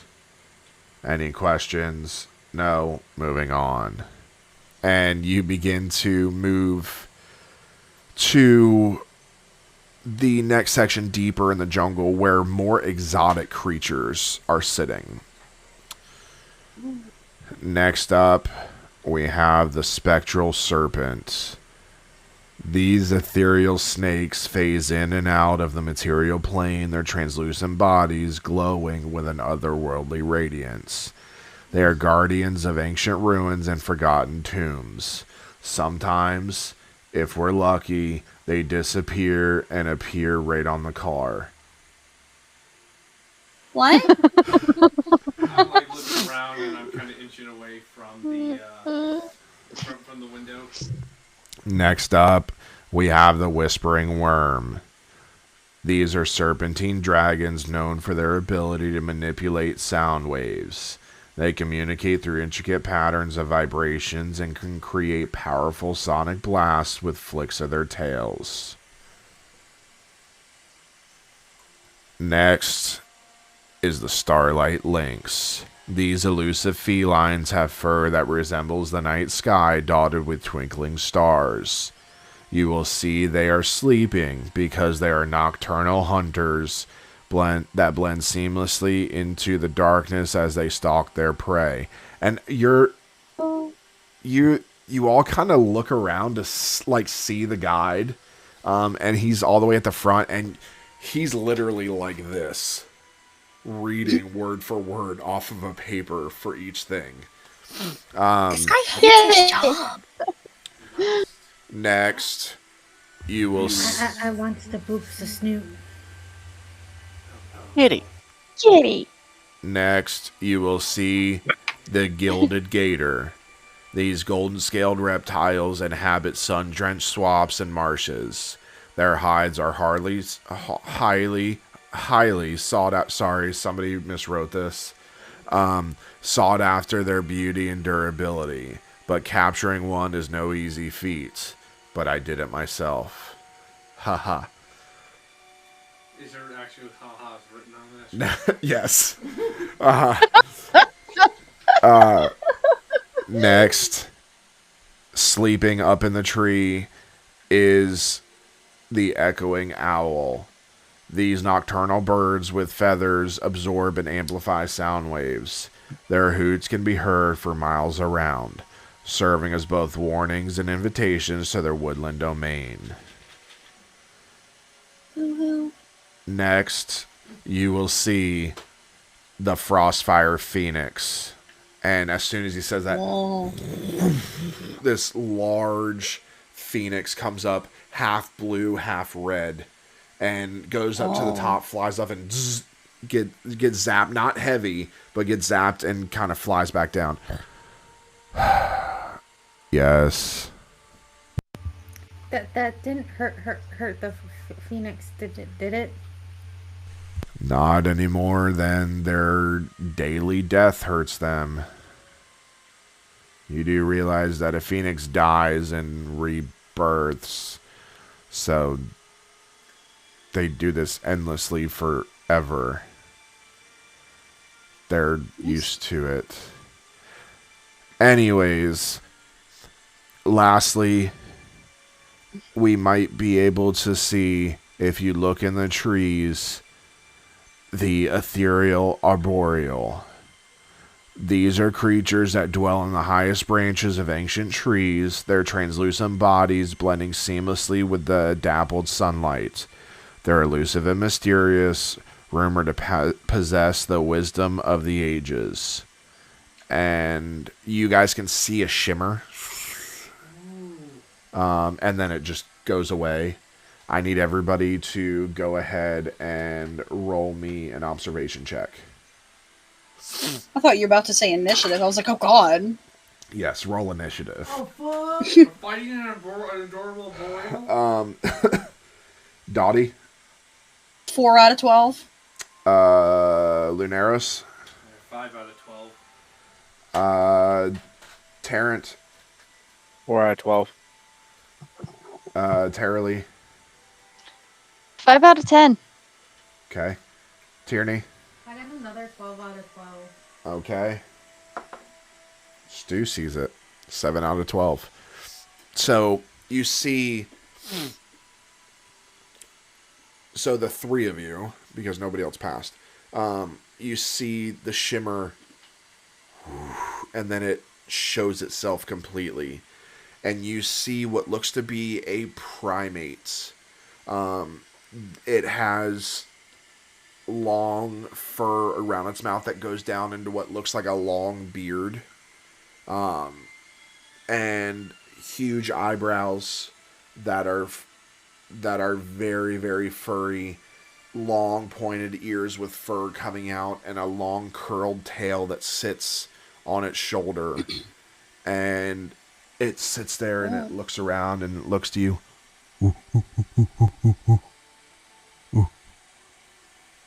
Ooh.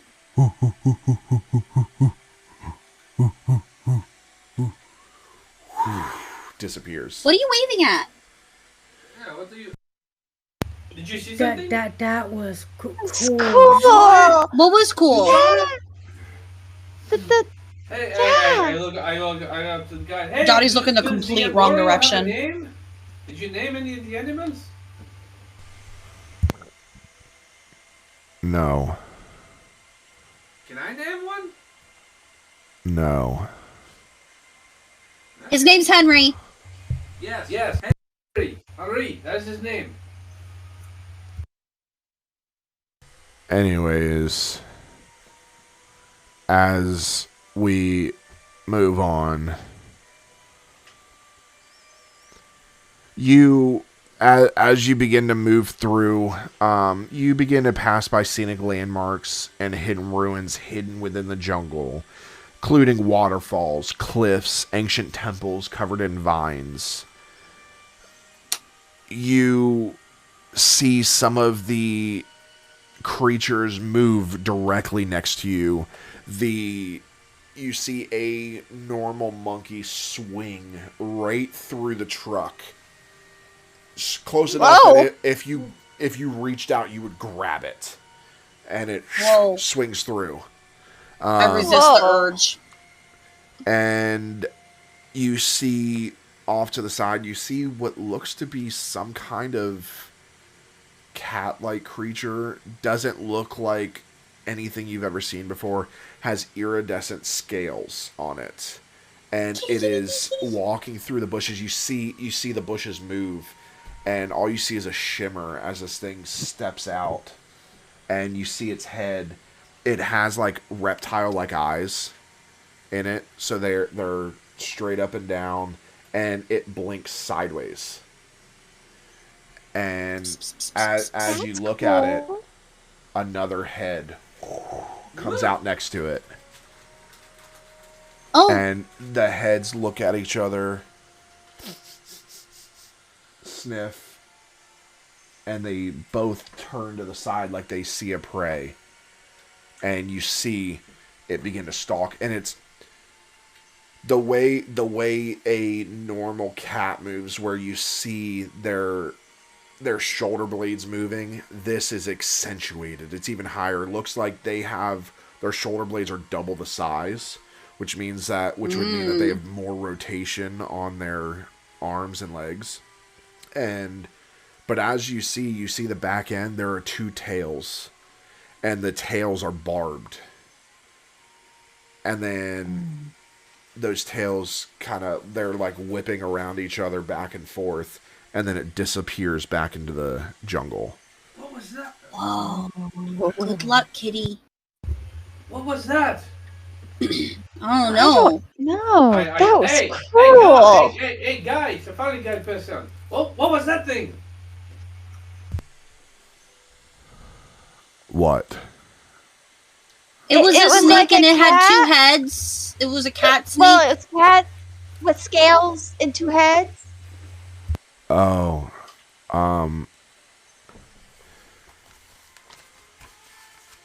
begins looking through a book. Its tails have barbs. Barbs, scales, 2 heads, Blinked sideways.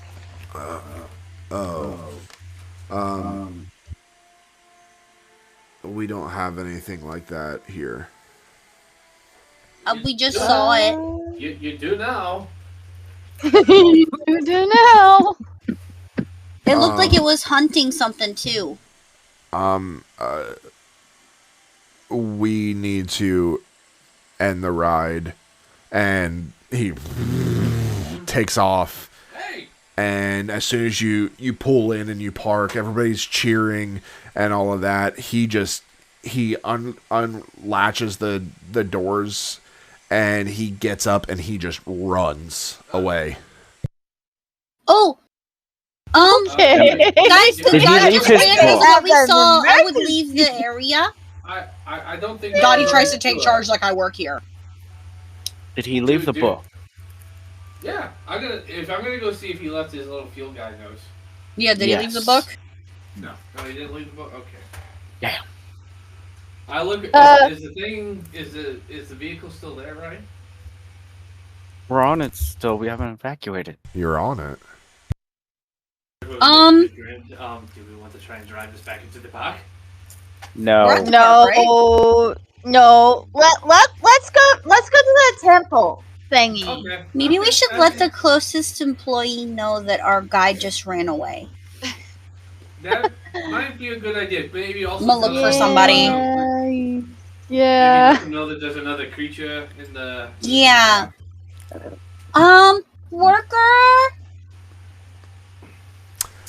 Hi. What can I do for you? Welcome to Artificia. Sorry. It's okay. What can I do for you? Hi, I'm sure they're going to report to you, but I just want to let you know we were on the jungle safari, and we saw a cat with 2 heads and snake eyes and barbs on its tail, and it looked kind of like a snake. And when we told the tour guide, he hurried up to the end of the ride and then opened the doors and then ran like it was really important. And he said there wasn't that animal there, but we saw it. Oh my goodness, that must be so scary. Listen, Artificia has everything under control. I promise you that there is nothing wrong. We deal with this stuff all the time. Sometimes our workers, they may get a little sick. They are around people all day. So sometimes those stomach bugs kind of catch up with you. So it's very possible that he just had to go to the bathroom. But there's no need to worry. I know you have to You say hate that, your but we've job, been on the don't other you? side of what you're saying. I would make sure it's actually okay. I'm not going to tell anybody or anything. It's okay. We weren't scared. We just Yeah, we're just letting wanted you to guys know in that case it's what important. I know you got to act that like everything's okay, animal but I mean, was. Have you ever heard of such a creature in the park? Like I said, Artificia has everything under control. There's no need to worry. Please enjoy your stay. And here you go. And they hand you these like small little tickets. This is for 10% off in any store. You guys have a magical day. And they turn around and walk away. They must really hate their job. Yeah. Yes. I think everybody here does. That's the second guy. We need to find a book about that creature. I agree. I don't know what the We hell also this is. should probably leave before they lock this place down because I don't think. Yeah. I'm going back to where the vehicle just came from. I don't think what we saw was on the tour, and yeah, probably Puzzle? something. Let's go got to away. the Hustle temple time? thing you wanted to go to. Yes. Yeah, let's go to the temple with the puzzles. I take Lunaris and start running. I follow. Okay. Who said it's groups of 2? So, Temple of the Ancients. Embark on a thrilling expedition through an ancient temple overrun with traps, puzzles, and mythical creatures. Brave adventurers must navigate winding corridors, dodge swinging blades, and solve cryptic riddles to uncover the hidden treasures within. Now, as you enter the queue area, you're transported to the entrance of a mysterious temple.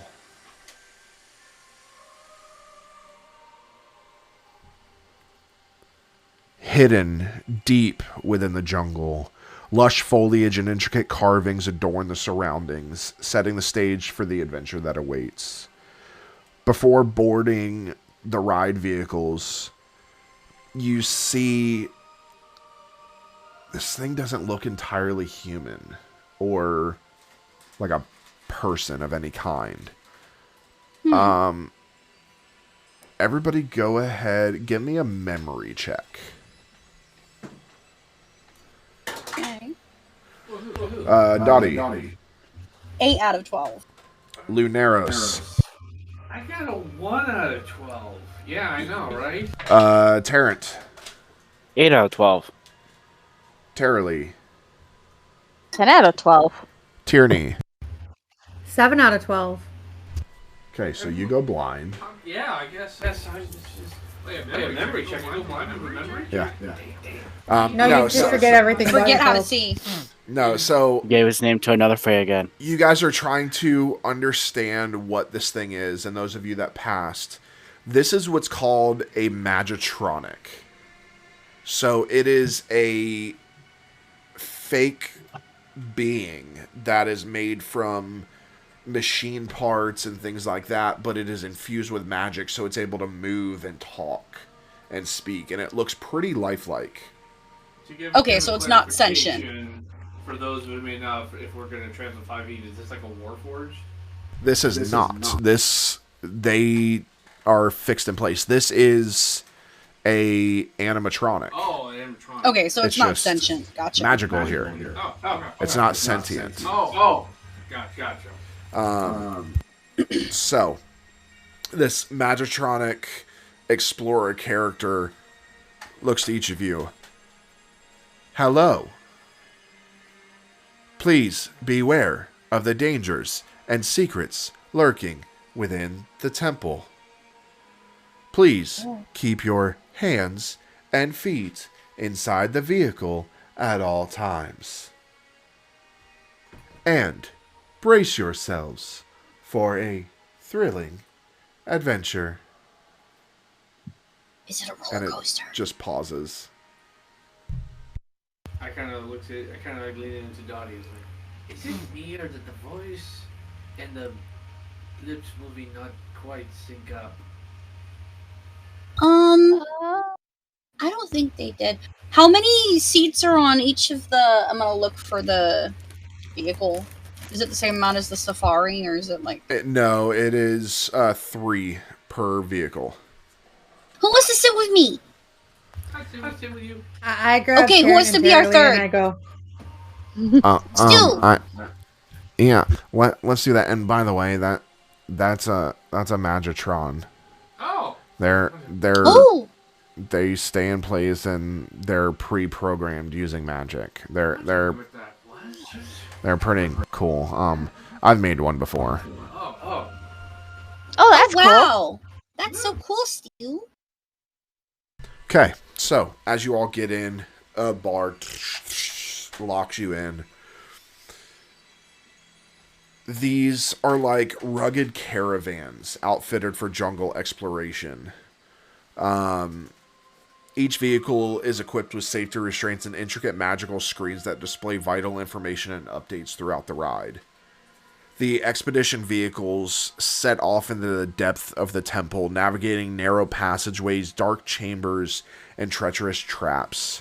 Along the way, you see more Magitronic creatures, arcane artifacts, and crumbling ruins, all brought to life through magic. As you delve deeper into the temple, you begin to see these large 14, 15-foot statues come to life. And from behind them, menacing serpents wrapping around, and then they disappear. And just in front of you, as you're moving through, a spectral apparition appears, and you move right through it. Alright, so the next wall you come up to has these ancient-looking hieroglyphs on it. So I need everybody to go ahead and roll a memory for me, see if you can solve it. Dottie, what you got? 8 out of 12. Okay. Lunaris? I got a 6 out of 12. Okay. Tarrant? How about 12? Tierney?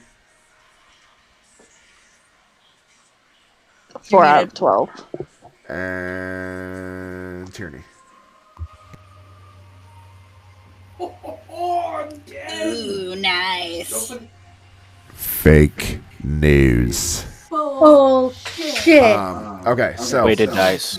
using the screen, you're able to match the hieroglyphs up, and it's mostly Tierney doing all the work, matching all the hieroglyphs up, and finally opens, unlocking hidden chambers. And as you progress, you begin activating different mechanisms to progress through. You reach the heart of the temple. There is a chamber filled with glittering treasures, including golden idols, jeweled artifacts, and priceless relics. But suddenly, you begin to feel the ground shake as the temple begins to collapse. And you begin to ride through. And right behind you is a large boulder rolling through, and you are moving through to try to escape the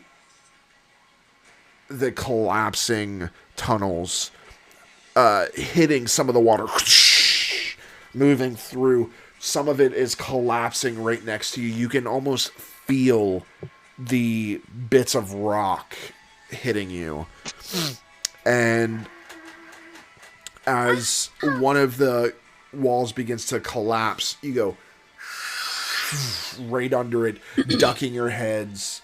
And as you move through the final chamber, water begins to flood from underneath, and you move through and get out, narrowly escaping the temple's clutches. You return to base camp.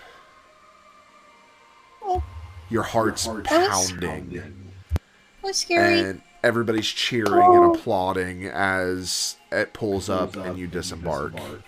I want to. Let's do it again. No, was no. That ending was not. Oh, Trembling in my boots. Let's do it again, Linares. Yes, let's go. 2. So we a 3-man team? Yeah. If we want to wait for another hour, sure. It's an hour wait. I don't want to wait that long. You know what? No. Okay, so we can get lunch. Yeah, what time is it? It's about lunchtime. Yeah. Is there any place we could? So we could eat? There's a barbecue and a cafe. I say we go for the barbecue. How about the cafe so my Is- sister can eat? Yeah, I was gonna say, is there gonna be anything for her there? You would have to go look at the menu. The menus are posted outside the buildings. I'm gonna go run to the barbecue thing and check the menu out. Yeah, let's see what all they got. Vegetarian option. So there are. I mean, this place has pretty decent fruit salad that is available. There's also sangria. But most of it is skewers, wings, ribs, burgers. Mm-hmm. Now there is seating separate from each of the restaurants. So like if some people want the barbecue and some people want something from the cafe, you guys can get stuff from there and then sit in a central location. Okay. Oh, okay. Yeah, let's do that then. I'm gonna get some barbecue. Me too. I start I'm walking going to the cafe. and I go with. Okay. So. And I'm pulling Tarrant with me. Okay. Because if you don't, he'll go missing. Yep. Okay. So let's start with the barbecue. Stew's there as Okay. well. Now, this is called Serpent Sizzle Barbecue. It's a lively and atmospheric eatery located within Enchanted Expeditions. The restaurant is housed in a rustic wooden pavilion adorned with colorful banners. It has flickering torches and tribal artwork depicting mythical serpents and exotic creatures. A large central grill dominates the dining area, sending tantalizing aromas of grilled meats and spices wafting through the air. Wooden tables and benches provide ample seating for hungry adventurers, while ambient jungle sounds and rhythmic drumming creates a festive atmosphere. I go up and I want to look at the menu and see if there's any kind of food they have. Okay. Like burgers or maybe sandwiches. Okay, so you look at the menu. You see sizzling serpent skewers, tender strips of seasoned serpent meat grilled to perfection on skewers and served with a side of spicy jungle salsa. It's a bold and flavorful dish that's sure to excite the taste buds. It costs 12 glims. Okay. There is smoked wyvern wings. Juicy wyvern wings marinated in a savory blend of spices and slow smoked to perfection. Served with a tangy barbecue sauce and crispy fried plantain for 10 glims. Dragonfire ribs. Succulent dragon ribs, basted in a fiery barbecue sauce and slow roasted until they fall off the bone. Served with a side of grilled corn on the cob and roasted sweet potatoes for 14 glims. The Beastmaster Burger. A hearty burger made with a blend of ground beast meat, grilled onions, melted cheese, and a dollop of spicy aioli. Served on a toasted bun with a side of seasoned fries for 8 glims. There is the Jungle Jerky Platter. Assorted cuts of exotic jungle game meat, thinly sliced and marinated in savory spices before being slow-dried to perfection. Served with a selection of dipping sauces and crunchy vegetable sticks for 6 tinks. Tropical fruit salad. A refreshing salad made with a variety of tropical fruits including mango, pineapple, papaya, and dragon fruit. Toss in a zesty lime dressing and garnish with fresh mint leaves for 5 tinks. They have serpent sangria, which is a refreshing and fruity sangria made with tropical juices, fresh fruit slices, and a splash of rum. Served over ice with a decorative umbrella for a touch of tropical flair for 7 glims a glass. And then finally, the brewer's best ale. A hearty ale brewed with a blend of roasted malts and aromatic hops, creating a rich and robust flavor with hints of caramel and chocolate. The perfect accompaniment to any barbecue feast, 4 glims per pint. I kind of look at Dottie and I whisper, like, Dottie, they have alcohol. We could get Yeah, I'm gonna get a sangria. I am too. I'm gonna get a piece of Oh, do you think they'll have change for a star? I don't know. I have like 4. I only have a glim and a Rhea, but I have 2 stars. You all feel like a rush behind you and then a brush against your bodies, and as you kind of feel around, you feel instead of something missing, you feel a change purse on you. Oh, Hey, that wasn't there. I opened it up. what? I'm gonna open, yeah. You open it up and just casually looking, kind of Yeah. rifling through, there are 1,000 stars. What?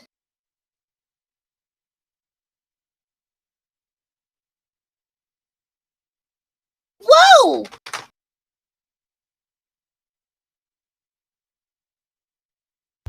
Okay, well, I think we could get out the way about everything.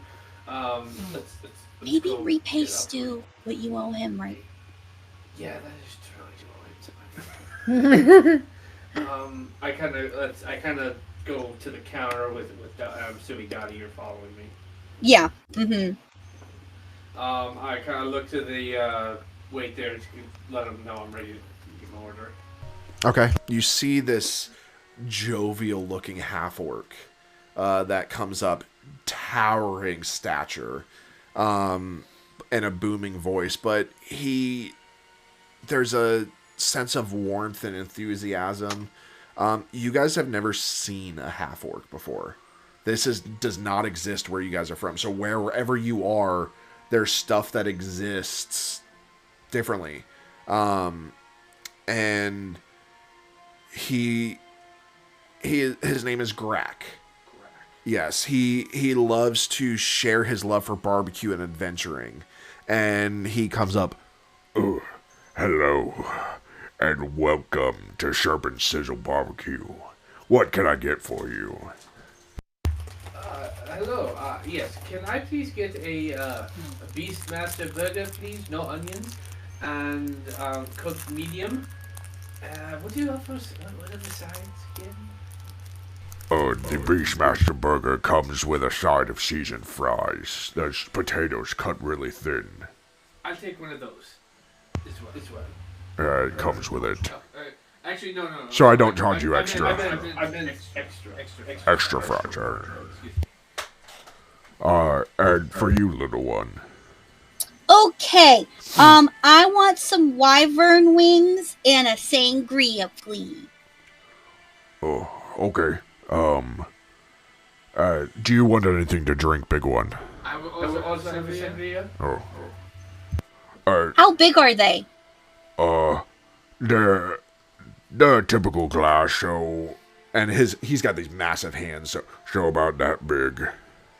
Okay, that's not too bad. Okay. Do you drink often?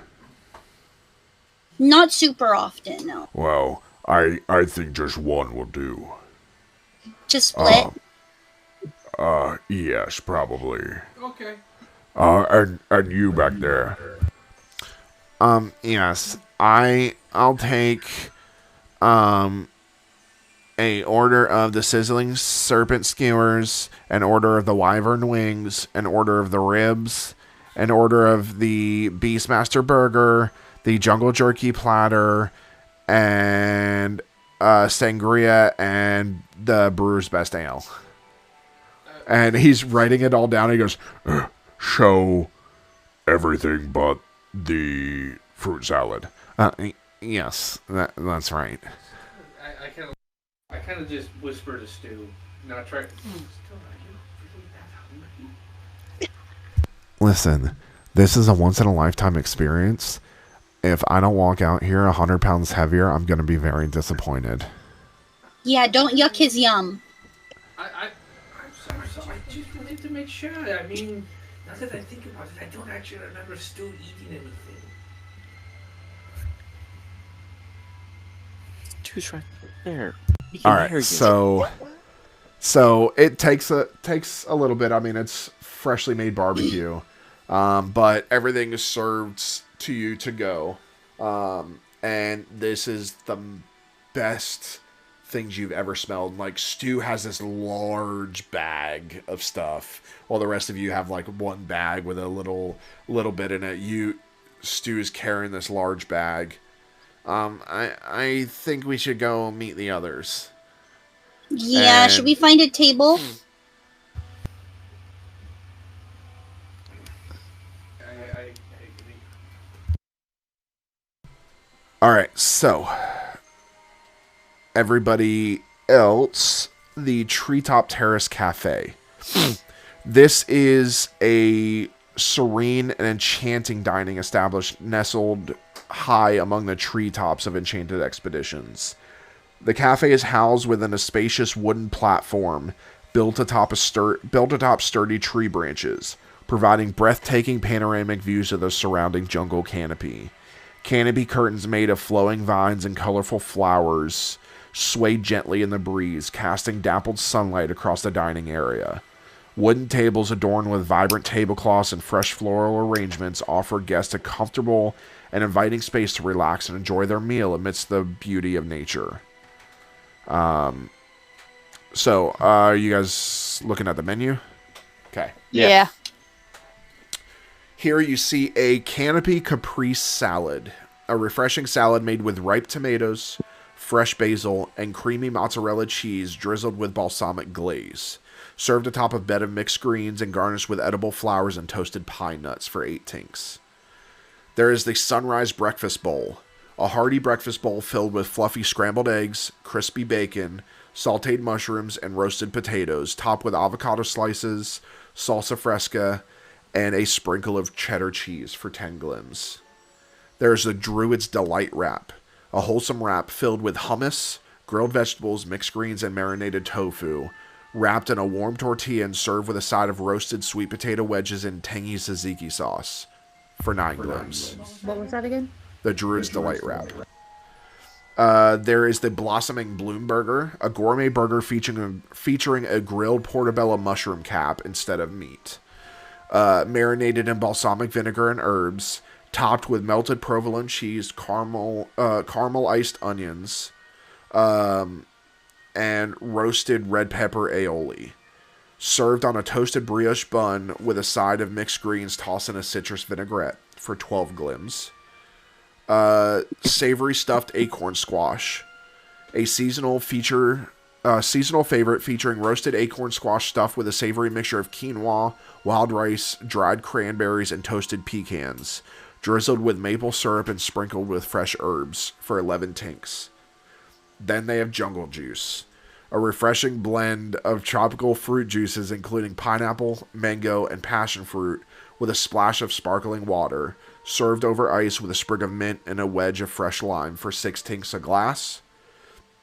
There is the elderberry elixir, a soothing herbal tea made from elderberries, chamomile, and lemon balm, brewed to perfection and served hot or iced, known for its immune-boosting properties and delicate floral flavor, which is 5 tinks a cup. And then finally there is Four's Fizz Mocktail, a sparkling mocktail made with muddled berries, fresh lime juice, and a splash of ginger, served in a chilled glass with a sugar rim and a skewer of fresh fruit for garnish for 4 tinks a glass. How much was the jungle juice? 6 tinks a glass. How much was the Capri salad and the wrap again? Capri salad was 8 tinks, and the wrap is 9 glims. And the breakfast bowl was 10 glims, right? Breakfast bowl is 10 glims, yes. Remember, this is an amusement park. It's not cheap. No. Okay, so as you approach, you see a wise and gentle elven druid. She oversees every single aspect of this cafe, from crafting the menu with locally sourced ingredients to ensuring that guests feel welcomed and at peace in the tranquil treetop surroundings. And she approaches the counter. Hello.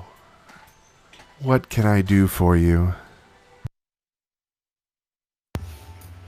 Can I get the Capri salad, the druid delights wrap, and a jungle juice, please? Of course. That is the Capri salad, the Delights wrap, and the jungle juice. Is that correct? Yes. Okay, that'll be 17 glims and 6 tinks. You all as well feel a rush behind you. Instead of your pouches going missing, you feel heavy pouches on your back. And you open it up, and there's about 1,000 stars in there. I take out 2 stars because I'm not comfortable converting the money yet, and hand 2 stars over. And they give you the appropriate amount of change. And do you want me to tell you what that is? Yes, please. Okay. Let me see here. Hold on.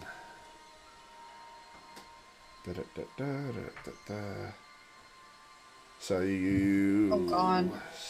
Figure out what mine was, too.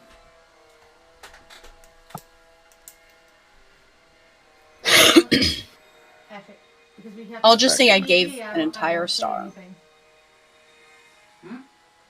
Because I have to keep this PG and kid friendly. I'm not gonna say what popped into my head. Well, we're not kid friendly. You know, but you don't type it to me. Much. I didn't know. Is that like giving him $50 for a $5 purchase? Pretty much. I'm just gonna say they take the 2 stars, give you one of the stars back, and then they give you 5 ribs back. That way I don't have to sit here and do the math. And for you, looking at Taralee. I would like the burger, the portobello burger, and the mocktail, please.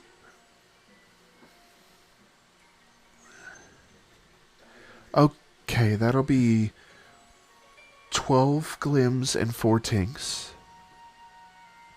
Before Taralee can count out the money, I put down a ram. Is that enough, or? Okay. Do we not know in real life as well? No, in real life I kind of do. But Okay. it Just remember, 10 tinks equals a glim. 10 glims equals a Riam, 10 Riams equals a star. Add a 0 to the other ones to make that work. It just makes it funnier as a kid not knowing how to do math. Okay. So, alright. So, you get change back. You said you handed a Riam. So, actually, that is not enough. You are 2 glims and 4 tinks short. Alright. I hand over another ram. Okay. So, you get 7 glims and 6 tinks back. Math. They said we would never use it. Little did they know. I don't. Little did they know. Devil. Okay. And then and for you, young man. I would just like the breakfast bowl and the jungle juice, please.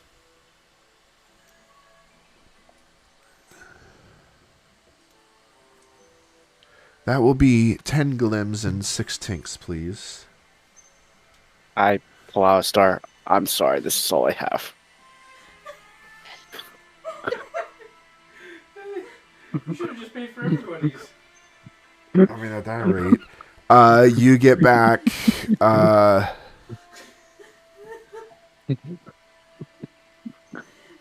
you get back 88 glims and 4 tinks. You just see Tierney standing right there like, I'm not going to do anything for him.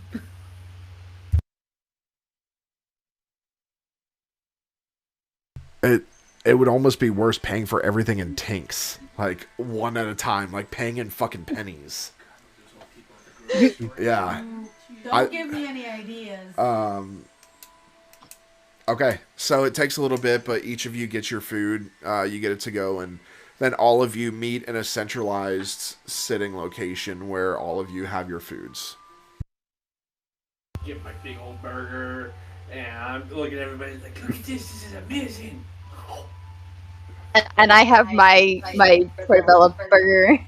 And I'm like, I'm just staring at Lunaris as I'm trying to take a bite of my wrap, and I put it down. I'm like, I'm at my wings like. Meanwhile, Stu is sitting there with all this chowing the fuck like down. There's barbecue sauce like covering his mouth, and he's taking this cup of ale. Chug, chug, chug, chug. wait, is that real alcohol? Yeah, I'm about to drink too. And I drink my entire half portion at once. Of that sangria. I'm a kid. I'm stupid. I don't know better. I go go go go go. Yeah, I'm drinking too. I'm like, oh, my uncle drinks this stuff like it's water. Oh boy. Both of you make medicine checks, please. I'm slowly starting to eat my wrap. Yes, speaking of which, I got one. Yes! Yes! It fails! Why? As you both sit there and chug, everything starts getting loopy and dizzy as you begin to get drunk. I lay on the bench that we're sitting on. I'm just now eating and drinking peacefully now that they're. I start taking like little bites of my my fries. I reach over and steal a fry. Hey! from Lunaris's- and then I start eating my wrap and my Fun fact, salad. everybody, in real life, Pam does this to me all the time. She will sit there at a restaurant and be like, "I'm full." Yeah, but Yeah. that's the wife tax. And Steve, Yeah, it is the wife tax. That's exactly what it is.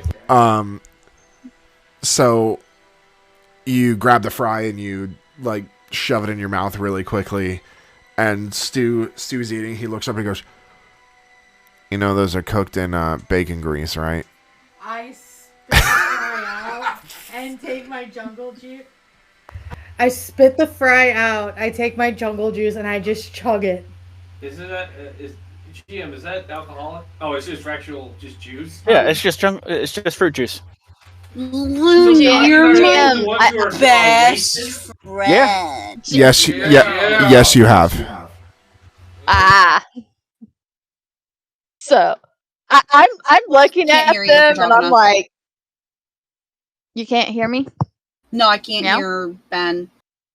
He was saying something too. What were you saying? I pull myself up and I'm like, I'm gonna finish this meal if it kills me.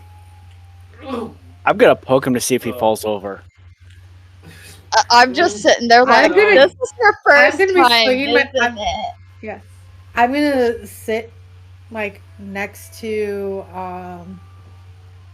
right in front of Lunaris, and I'm gonna be swinging my legs to kick him to see if I can make him fall. Leave me alone. I finished my burger and my fries. Dottie's like got her head on the I table. look over at Stu. I'm like, are you still? Good Lord, Stu, you really did eat all that, didn't you?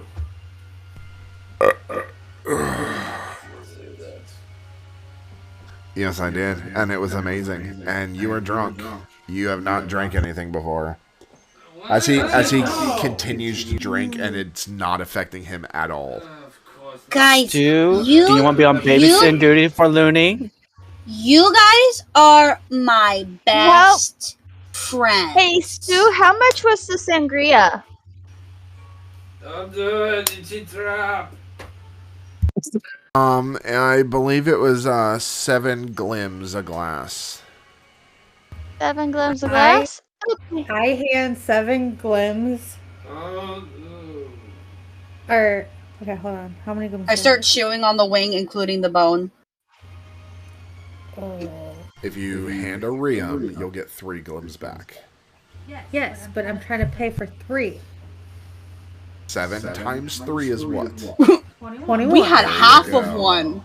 So you could do 2 Riems and a tank. Or, I'm sorry, 2 Riems. Yeah, 2 Riems and a tank. I quickly run to the barbecue. Or I hand it to Terrence. And I'm like, and I hold up 3. So I don't have to go into the meat food and buy the meat. Okay. Okay. And then I go in and order 3 of them. Oh, here's 3 sangrias. Be careful with these. We've already seen what happens. Our friend is not well. It's quite entertainment. It's great. You have a It great is. day. Like Dottie's on the table outside. Thank you. I come back out and put one. All right. I Scarily need one. all 3 of you, as you drink it, to make medicine checks, please. Oh God. Not you. Wait, wouldn't I be used to it? Having... This is rum, not wine. Oh, that's true. This is That's rum. true. Okay. That's true. Tarrant. 6 out of 12. Okay, you're fine. Taralee. 12 out of 12. You were perfectly fine. Tierney. 10 out of 12. You're all fine. It's us that drank half of a glass. I'm just staring at Lunaris, and I'm like, and I didn't drink it slow either. I chugged this. Though given the fact that I am used to alcohol, that 12 out of 12 makes sense. I just look at Lunaris and shake my head like, can't handle your alcohol? I can handle my alcohol. Okay, so eventually the alcohol starts to wear off. Yeah, it's not so much that you're getting a hangover, but it's warm enough out that it starts to sober you up because you're sweating. So it starts pouring all of that out. Everybody's feeling good. You're full. Okay. You're good to go. Now, if you wish, you can move on to the next area. Yeah. Which I want to is go to Freedom Plaza. Oh, there's a tour. There is a tour. I should do the tour. No. Dragon's Flight. Ooh, yes, I like that. I like the idea of drinking. Okay. Dear okay. sister, let's we do- just ate. Let's let our stomachs settle some. Yeah. Unless you want to be like how you do when you eat meat.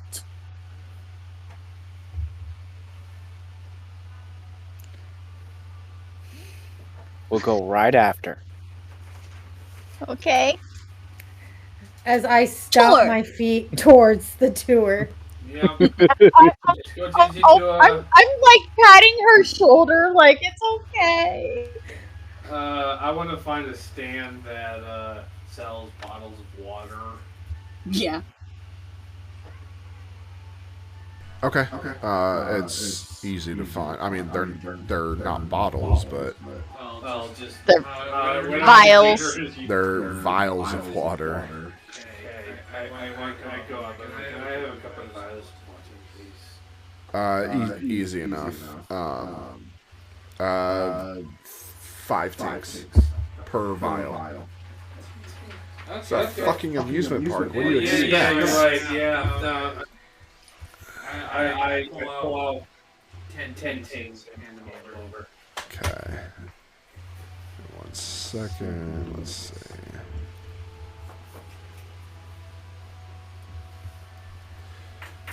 Should point I have 1,000 stars. Yeah.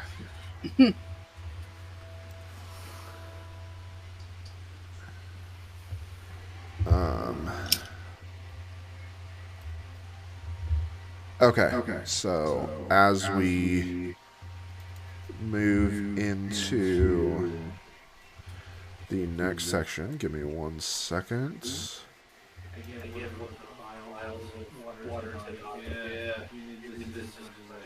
Thank you.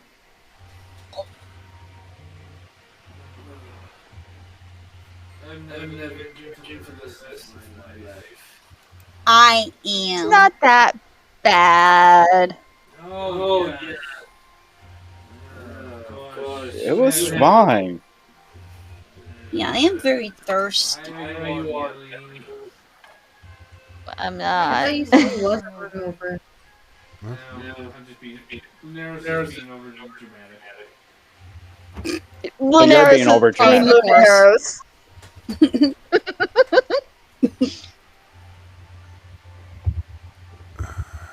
Don't worry, Lunaris. We'll make sure you go flying. I do see what that red leg. What? Ooh, when we get to Wonder Realm, we gotta go to the boutique. I pulled Boutique. Terly and There's a boutique. Tyranny to the side, plotting. Oh. So we get Okay. those two. We get Lunaris drunk, and then put him on a flight. I Those start two. looking around to see if there's any cars that sell sangria or any other type of alcohol. There's just in this place there are just restaurants. I see. Would I know what a tavern is? Not really. I mean, you guys don't frequent taverns, so not really. But as you all approach Freedom Plaza, which is the next section, the surroundings undergo a magical transformation, immersing you in a vibrant tapestry of history, mysticism, and the spirit of adventure. The air crackles with arcane energy, carrying the faint scent of spell components and the distant echoes of magical incantations. To your left, rows of enchanting storefronts beckon with their mystical allure. Quaint shops adorned with shimmering runes and ornate sigils display a dazzling array of arcane artifacts, magical curiosities, and mystical treasures. Merchants clad in robes of varying colors stand outside their shops, inviting passerby to explore the wonders within. To your right, the path meanders through a lush garden of vibrant flora and twisting vines, their leaves shimmering with arcane energy.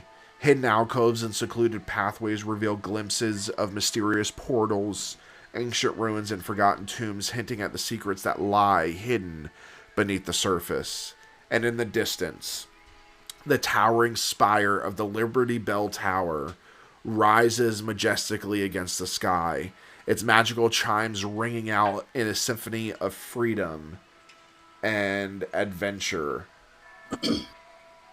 Around it, the bustling activity of Freedom Plaza unfolds, with market stalls selling enchanted trinkets, street performers conjuring illusions, and spellcasters practicing their crafts.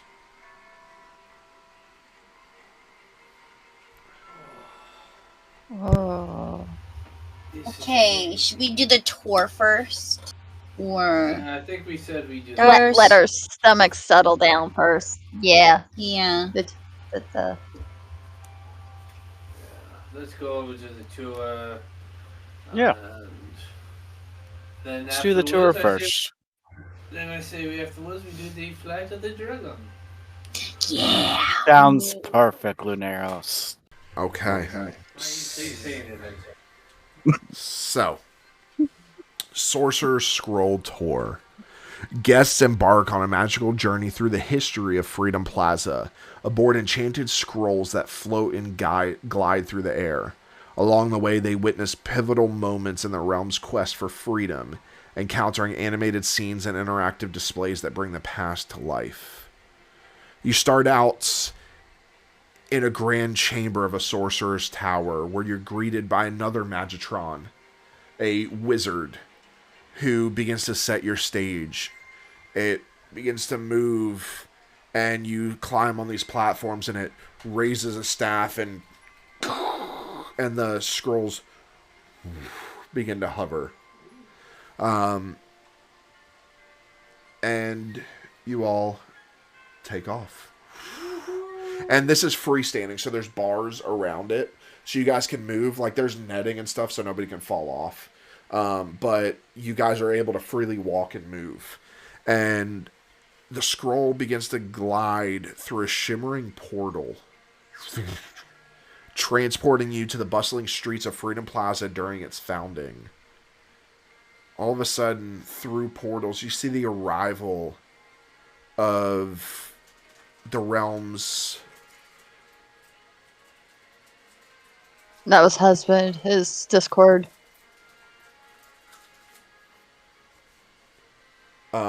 You see the arrival of the realm's legendary heroes step out from a portal.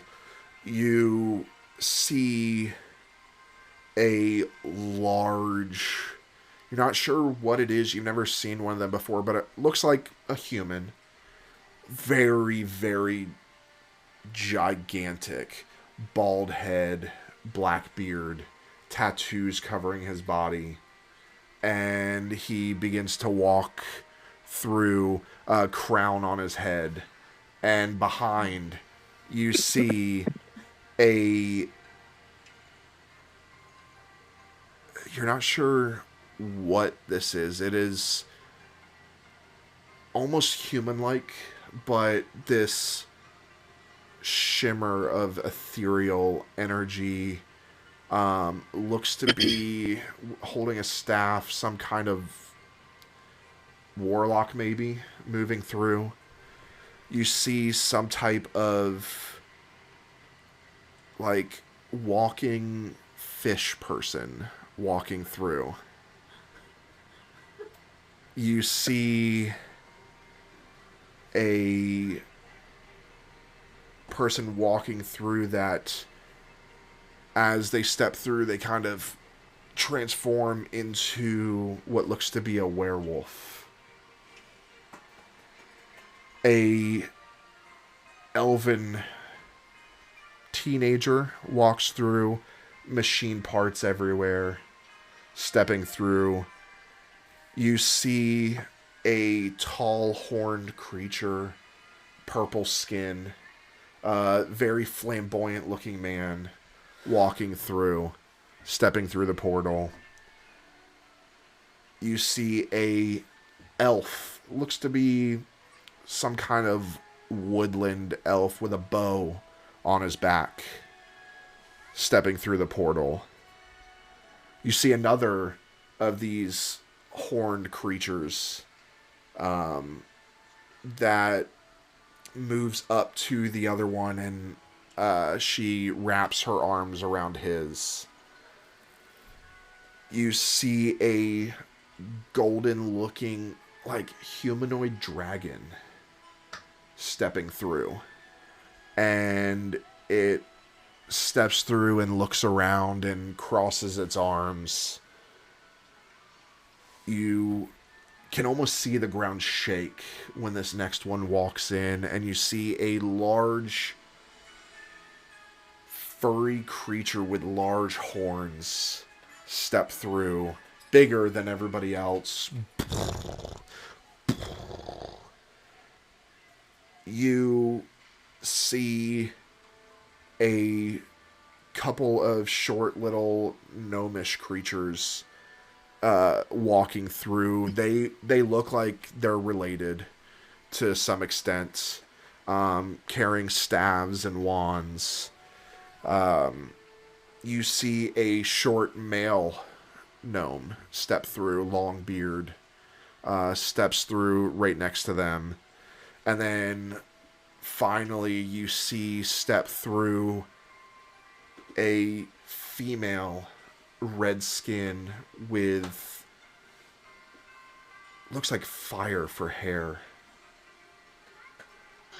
as they all step through, and they all stand, and everybody cheers for them and thanks them for saving this realm and saving all of them. And they begin to, a large scroll unrolls, and the large man with the beard and the crown steps forward and grabs a quill and signs. And as he does, it rolls up, and on the floating scroll you see that you're on, you see that there is it says Declaration of Freedom, and all of the ones that look to be magic users hold up their arms and hold up their staves or wands, and magic begins to pour out from them, enveloping this place that looks like it was wrought in destruction. As the magic billows out, you can see in the sky figures emerging, what looks to be some kind of elf clad in black robes, a large raven behind him. You see what looks to be a white dragon-like creature, almost like the gold one, and a ice crystal forms behind him as the magic from there billows down.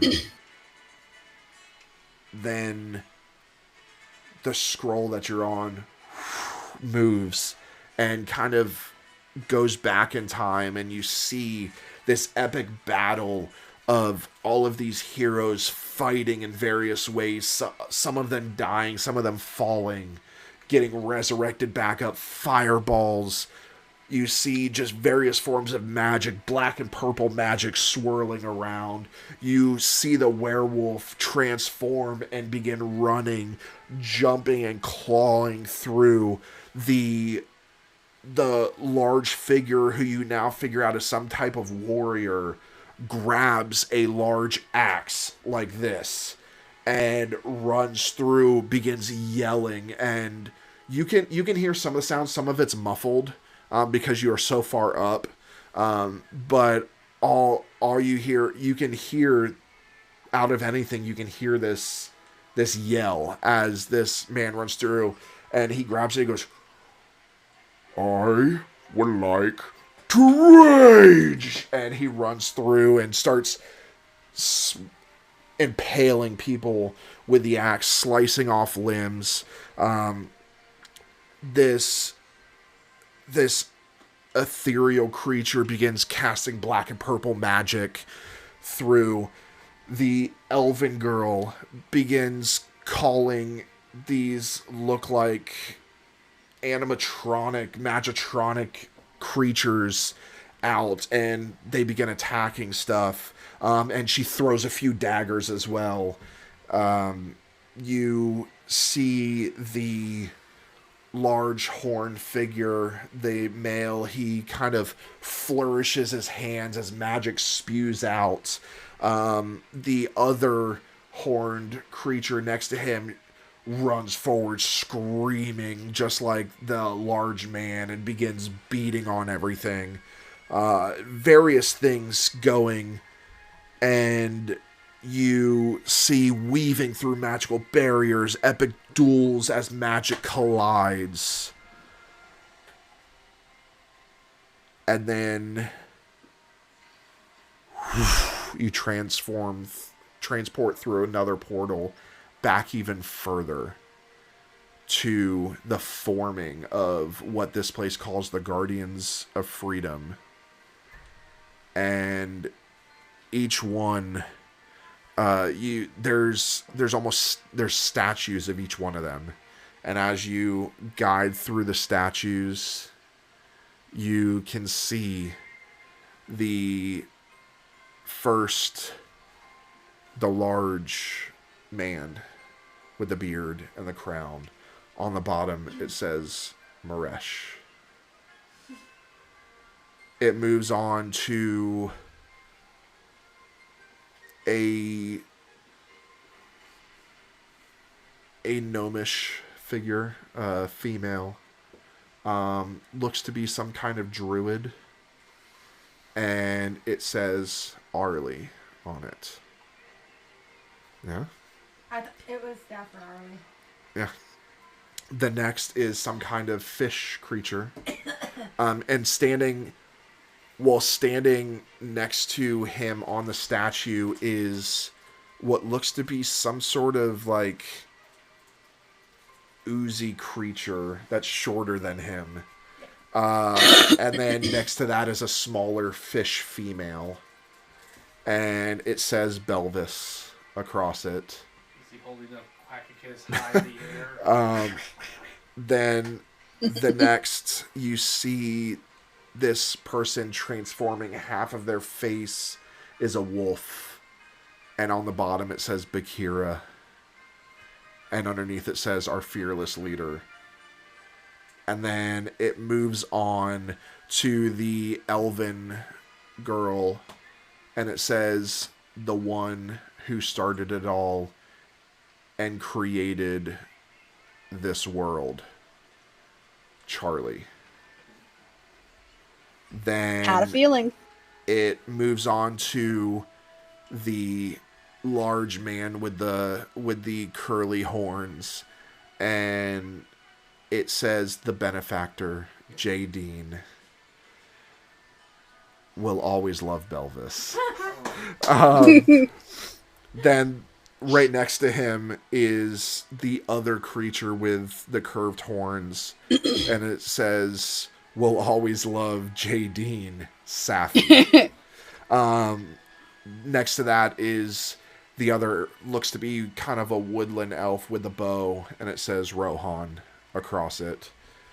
Then next is the golden looking walking dragon. It says Sharad on it and nothing else. Then next is this large creature with huge horns towering over everybody. And it says, in remembrance always of the ultimate sacrifice, Argos. Then the next is this strange looking ethereal creature. You're not sure what it is, almost human like. And it says Atheon on it. Next is another gnome, druid like, and it says Daph, our goddess forever. Finally, another short gnome with a long beard, and it says Korth across it. And finally, the last one is a woman that looks like she is made of fire. The stone hair billowing in flames will always be remembered. Singe. And you all leave, and you're transported back to present day, land where you started, and you are off the ride. Would we have heard anything about the Declaration of Freedom? I mean, I might not because I didn't have any formal education before this school, but whatever this is, you were in a completely different world. I think in real life, you can guess what world you're in. Yeah. Mm-hmm. You have been transported back to the world of Campaign 1. Mm-hmm. For this. I'm like, wow, that was a pretty cool ride. Yeah. Do you already know who even half of those people were? I don't know. One of them looked like a fish. Maybe you caught him before. I don't know. My cousins and my uncles and my aunts would always tell weird stories about these crazy fish people that live far out in the deep parts of the bay. I wonder But if they taste. I don't know. I don't know. Probably not. We could Probably probably not. get a good lemon garlic butter on them. Oh, maybe. Did it seem like they were He missing looked two? a little. I remember we saw a bunch, and then those two ones up in the sky showed up, but I didn't see the statues. They must not be. Maybe they didn't have enough room. Oh. Wow. I don't know. They might have been like deities of some sort. Thank you. I don't know. Help me! Help me! Ow! That's from Chris, by the way. Yeah. You said Sobek wasn't important. It was a joke. It was what. And then you said, As Lunaris freezes to death. Yeah. Got smoted. Who's here? The A hawk raven gets you bite your afterwards. eyes out. Can't hear you. And then suddenly, what walks out of the ride is this bird-like creature. Immortal pain of my existence. God. Okay, so with that, this was- ride is complete, and you can move on. Dragon? I'm gonna go try to sneak away to go find some alcohol. I'm gonna follow. I'm going to just kind of try and go over to where Dragonflight is. Yeah, and- I'm following Tarrant. And I pull Stu. I'm like, Stu, can you hold our spot pot in line? I guess if you hurry. We'll try. So you would have to go into the tavern. That's the only place here that has ale. And they have a Patriot's pint of ale. Okay. It's How much? three tinks per pint. I put down 3 tinks. Okay. And you are given a pint. Okay, let's get back. Sounds good. I And make so- my way back to the Yo. line. Dragon! Dragon! That's what's Lunaris, hey, I got you something. It says they tell you this helps with your stomach issue. Really? I was worried about you. What's that smell? It's part of the medicine. They said it was medicinal. Oh, can I get some too? My stomach's a little bit upset. I handed it down. Here, take some too. You can take some first. Oh, oh, oh. Share it. Here.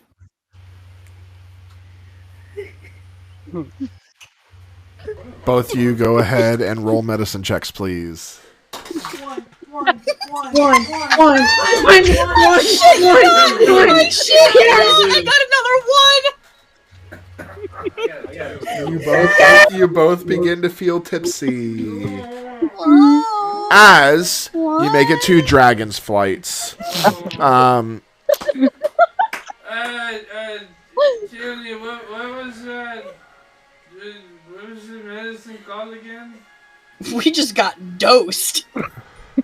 You Ale. just see Tierney Ale! bursting out laughing. You can't control herself. You tricked me! You tricked me to drinking alcohol! Why? Come on, we gotta go on the ride now. Nice. Alright, wait, I don't want to go on the ride! Let's go. I'm just really not in the position to stop. Stu, do you like our idea? So, Dragon's Flight. Invited adventurers. This invites adventurers to embark on a breathtaking aerial magical experience that takes them on a thrilling journey through the skies above Freedom Plaza.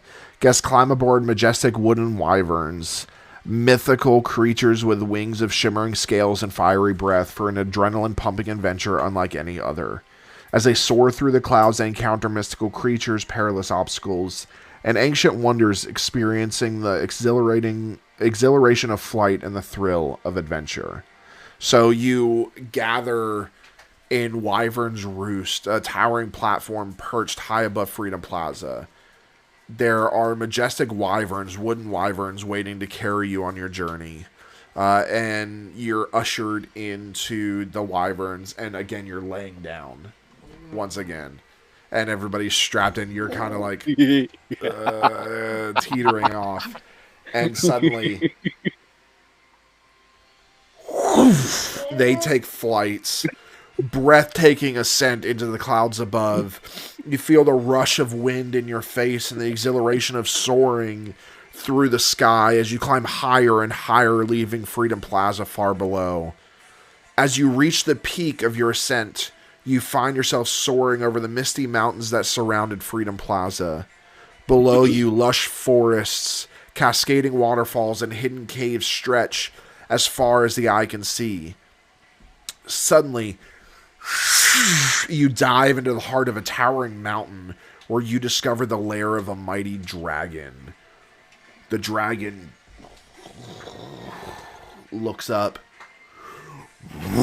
and lets out large fireballs. You can feel the heat coming as the wyverns curve around.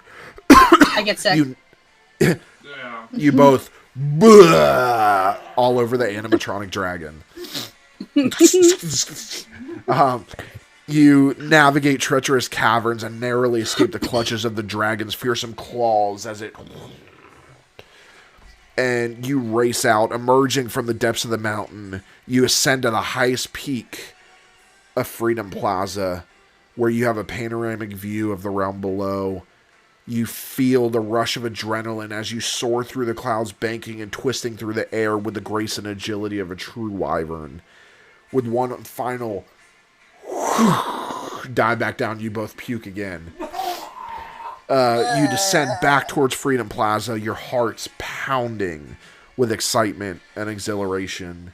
You glide gracefully over the rooftops, through the bustling streets, past iconic landmarks, before coming to a triumphant landing at Wyvern's Roost as you disembark.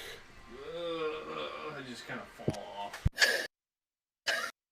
Oh, man. I go and fist bump Tarrant. I looked at Dottie and I was like, Dottie, we better get cleaned up and find some new shit. Something new. We need to fight just them. out of character, Yes, I please agree. never do what we just did. It is Yeah. It's not cool. It's not anything like that. Do not do that to your friends. Yeah, No, no, don't. Or anybody, not even your friends, just anybody. Do not give them alcohol when they obviously don't want it. Also, don't drink alcohol underage. Yeah, Yeah. Yeah, that too. That Yeah, I looked down. There Very is much no so. age requirement in the world of Acanthia. It's My just shirt's all icky. Let's go find us. Let's go clean up, and then let's go to a boutique and get some new clothes. Yeah, I'm I'm gonna gonna- look for a restroom. Me too. I'm gonna go to Liberty's Lore Library. Okay. Splitting up. Let him see it. I'm following Tyranny. Okay. I'm Um, actually gonna try to be responsible and follow the two so that it get cleaned up and all that stuff. I will say, sake of brevity, you guys can get cleaned up, find a change of clothes, stuff like that. You both have these shirts that say Artificia across it, and it's got like a dragon's head behind it, almost like a totem. Same thing that's on your Are there tickets. cameras? I looked at Dottie and I was like, how about we go check out the lower library? Okay. That's where my sister's at, so Little light reading would be best. Okay, so nestled within Freedom Plaza, Liberty's Lore Library stands as a testament to knowledge, history, and the pursuit of truth. Its grand facade, adorned with intricate carvings and towering bookshelves, beckons seekers of wisdom and adventurers alike to step into its hallowed halls. Upon entering, you're greeted by the scent of aged parchment, the soft glow of magical lanterns, and the gentle rustle of turning pages. The library is a sanctuary of learning, housing a vast collection of tomes, scrolls, and manuscripts that span centuries of lore, legend, and arcane knowledge. You do see main stuff that's for sale. That are like, there's various books that you can check out, like read there, but there's only 3 books that are actually for sale to take. The first is the Ancient Tome of Freedom. It's a rare manuscript detailing the history of Freedom Plaza, its founding heroes, and the struggles they face in their quest for liberty. Filled with tales of bravery, sacrifice, and triumph, this tome is a must-have for anyone seeking to understand the realm's past. This costs 50 reams. The next is the Tome of Legendary Heroes. It's a legendary tome chronicling the deeds of Freedom Plaza's greatest heroes and champions throughout history. Filled with tales of valor, heroism, and sacrifice, this book inspires readers to strive for greatness and follow in the footsteps of legends. This is 150 reams. And then finally, Enchanted Quill of Truth. This is a magical quill that writes only the truth, no matter the circumstances. Ideal for recording historical events, documenting eyewitness accounts, and uncovering lies and deceptions. And this costs 50 reams. I'm gonna go buy the Legends book, the second book he's mentioned, and the quill. I'm gonna buy the quill. oh no. There's only one of the quill. Fight. Okay. Like- No, I thought you. I'm gonna get both. Fight. GM, Fight. is there a way for Fight. us to determine who would get it out of character? Yeah. Sure. Fight for it. I'm kidding. Rock, paper, scissors. Go ahead now. Rollies. Roll. Oh. D20 rollies. God damn it. Here. Hey! You can't give him a prize. That's unfair. Go ahead. Wait, he actually willingly handed over his grog dice? Yes, it is. I don't use it right now. I don't use the D20.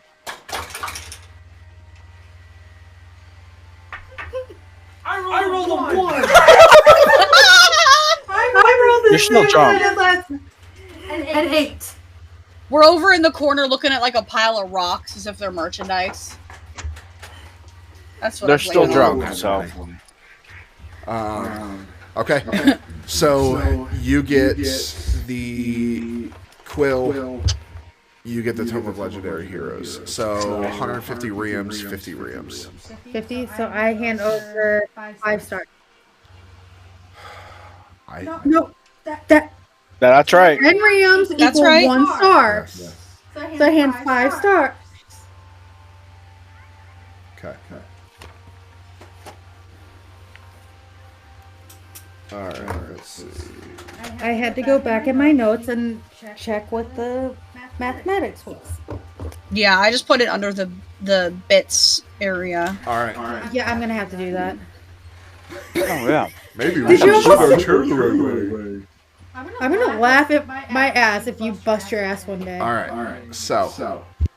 Alright, you can get those. There is another store there if you want to go to Arcane Artifacts Emporium. There's also food Yes. as well. Arcane artifacts. Yeah, so Arcane Artifacts Emporium stands as a beacon of magic and mystery within Freedom Plaza. Its exterior is adorned with shimmering runes and glowing sigils, casting a soft ethereal light that draws visitors in from far and wide. Upon entering, guests find themselves surrounded by shelves of enchanted artifacts, mystical curiosities, and arcane wonders, each imbued with its own unique properties and powers. They are as thick with the scent of ancient tomes, magical ingredients, and faint crackle of latent magic, creating an atmosphere of wonder and excitement. And for sale there, you see the Amulet of Elemental Protection. It is an ornate amulet adorned with elemental symbols, granting its wearer protection against fire, ice, lightning, and other natural forces for 100 reams. They also have the Scroll of Teleportation. So it's a magical scroll inscribed with intricate runes that enable the caster to teleport themselves and others to a predetermined location for 150 reams. And then you have the Enchanted Compass of True North, a mystical compass that always points towards true north no matter where its bearer may be, for 50 reams. Can I study a scroll and learn how to do it? Or is it just the once? This scroll can be used more than once, but basically you have to make it predetermined. So you can't just teleport somewhere before you do it. You have to basically, it's almost like setting up a homing beacon. I want to buy that. How much did you say it was? 150 reams. Okay, so I want 15 the- stars. Amulet, and I'm gonna get the Compass of True North. Okay. 150 reams. So that's 15 stars. Okay. All right.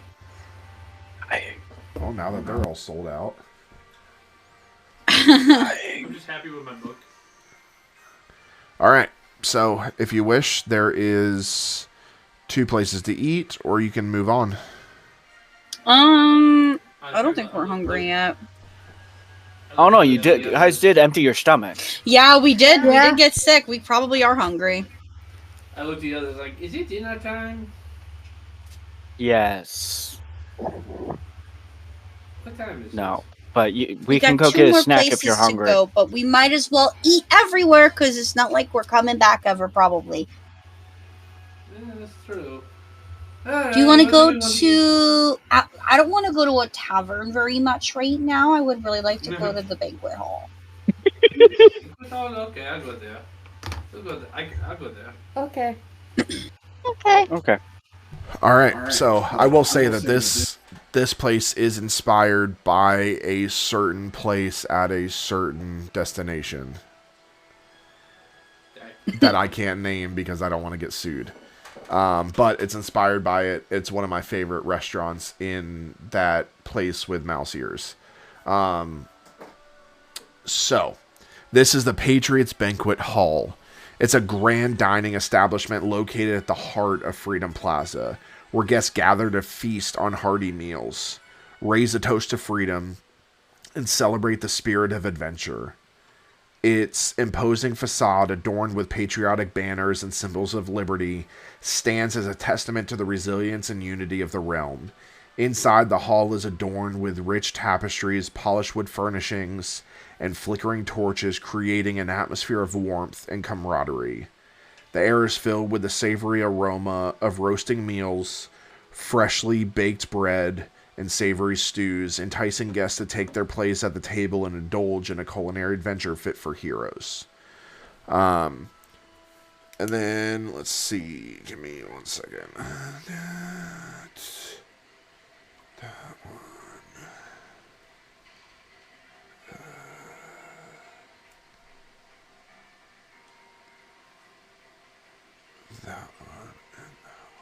Okay. So, and then inside, as you walk inside, there is like hearths everywhere where there are people sitting around and people are telling stories and things like that. This place is made to celebrate heroes.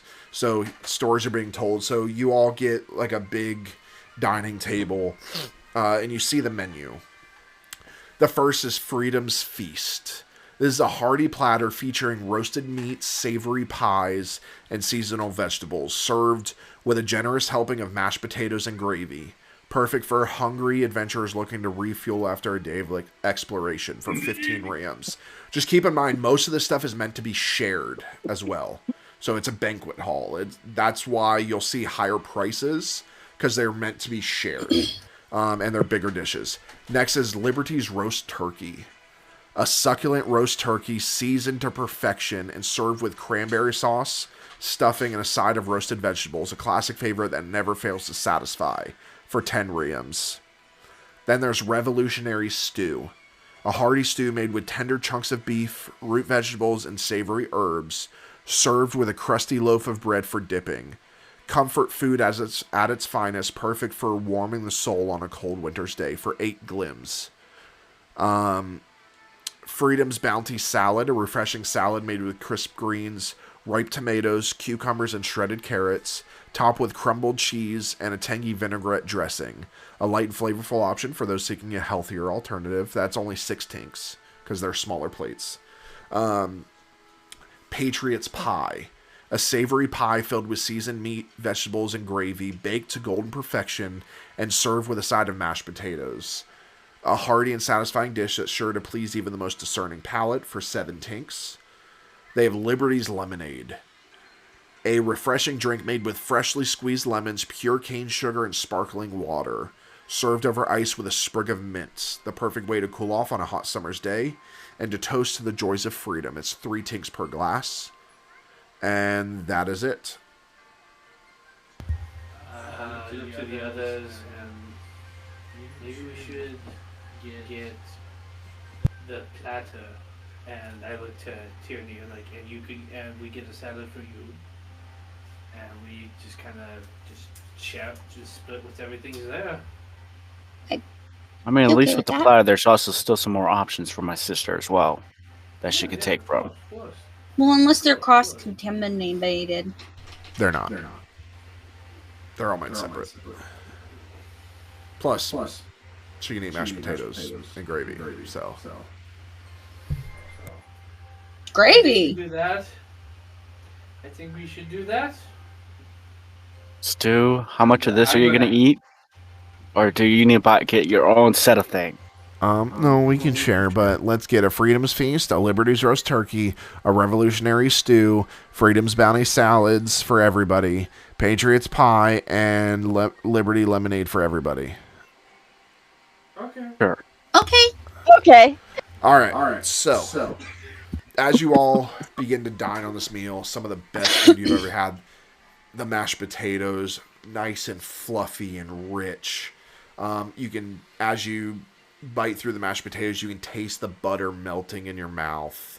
There are some chives on top. Right now, dude. Fuck you. We're about to make you go out and buy some mashed potatoes and make it for us. Oh no, we have potatoes. Oh, that's We right. then- just need, chives. I got chives.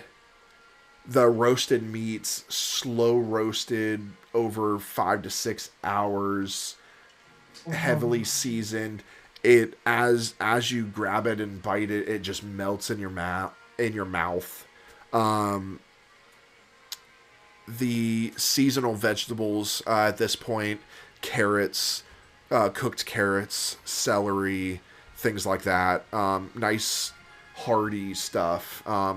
Same seasonings that go on the meat. And the carrots are nice and plump. And the succulent roast turkey has been slow smoked for 10 hours. Nice and moist. And Just don't say the other word, please. it Do not is say the other word. nasty cranberry sauce next to it. Some of the best stuffing you've ever had, roasted vegetables. The stew, nice and hearty. And I will say, if you want, you can get the stew without beef. And so that way it's root vegetables, herbs. You get the crusty loaf of bread. And then they bring in an appetizer that wasn't on the menu just for you guys.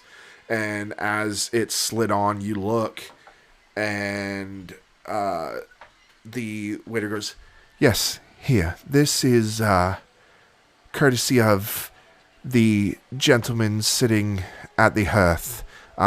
This is breaded cheese." Yes! I'm gonna look towards the hearth where they're pointing. You look Same.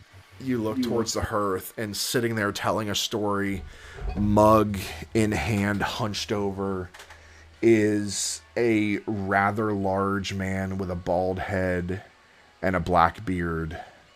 Tattoos running down his face, down his body. He's wearing no shirt, leather clad across, a large axe on his back. And you see him laughing. There are little bits of gray going through his beard.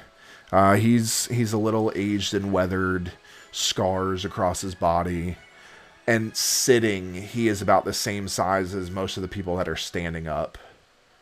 And as you all look, he goes, "Ugh." I look to. I pick up my lemonade glass and I kind of hold Yeah. it.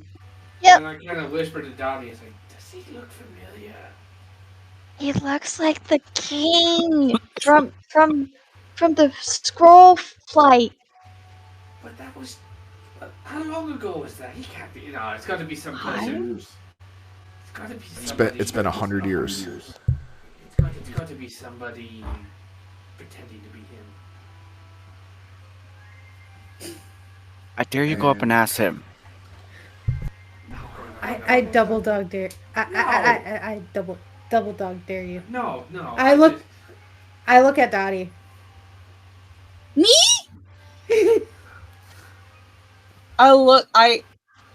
Okay. And I kind of like hop down off the quite tall for me chairs and wobble over. Hi. Oh. Hello, little one. What can I do for you? Thank you for the bread. Didn't we see you on the ride? Oh, what ride is that? I haven't done this voice in a long time. I'm gonna look at the. Was it the dragons? No, it was the tour or the dragon's flight. One of them. There was a whole bunch of statues. You had a crown. Yes. That was a long time ago. I'm not a king anymore.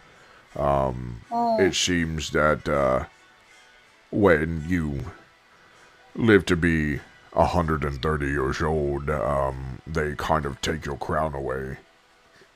Well, if you really saved us and everything, you're a king to me. And I like hug his leg. Oh. Or whatever I can reach. Aren't you a cute little one? Oh, thank you. You remind me of a few of my friends that I had a long time ago. They were about your size. Really? My my friend my friend had one that he called a shoulder gnome. Oh. Yeah, he used to get up on my friend's shoulder and just ride along with him. Can I get on your shoulder? You know what? Staring him down. And he puts his drink down and he stands. And your head goes, because he is almost 8 feet tall. And he reaches down, has to like basically touch his toes to grab you, and picks you up and puts you on his shoulders. And like flapping her arms everywhere. And now your shoulder gnome. I was not expecting that. Guys, look at me! Look at me, guys! Look at me! I'm so tall! Lunaris, what were you afraid of? That could have been you. Set you down. Thank you! You're welcome, little one. Just remember, Maresh loves ale and women and mostly ale and mayonnaise. I had some ale earlier and I threw up. And I walked back to the table. And as he sits back down, sits down and kind of chuckles, grabs his drink. He kind of motions over, and there was people that are like surrounding him that are sitting. A few of them have gray in their hair, and the few of them turn around just to look at you guys and kind of see what Maresh is laughing at. And you see a gnome. You see two what looks to be druidic gnomes sitting there next to each other, kind of kicking their feet and laughing, gray running through their hair. Older, but not... They don't look quite as old as Maresh does, as this guy does. And then there is the short male gnome that you guys... All of these gnomes are the ones that you recognize from the statues. Go ahead and make memory checks, please. Oh God! Come on, please. Dottie? Oh God! 11 out of 12. Lunaris? 12 out of 12. Tarrant? 4 out of 12. Terrilee? 3 out of 12. Tierney? 9 out of 12. Okay. You see Arlie, Daff, and Korth, the druids who outlived all their friends. Unfortunately, watched all of their friends die and pass. Maresh, the only one to survive because of his hints of wild magic. Remember, he changed into a wild magic barbarian. I have questions for you after this session. Okay. And they all just kind of raise their glasses and just start drinking, and they're chatting with each other, telling stories of times past. And that's where we're going to end tonight. Thank you, everybody, for watching. If you have watched from the beginning, from Campaign 1, you will recognize some of these characters. And we want to thank you for watching from the beginning. So, please join us next week as we roll the damn dice. Good night, everybody. Night.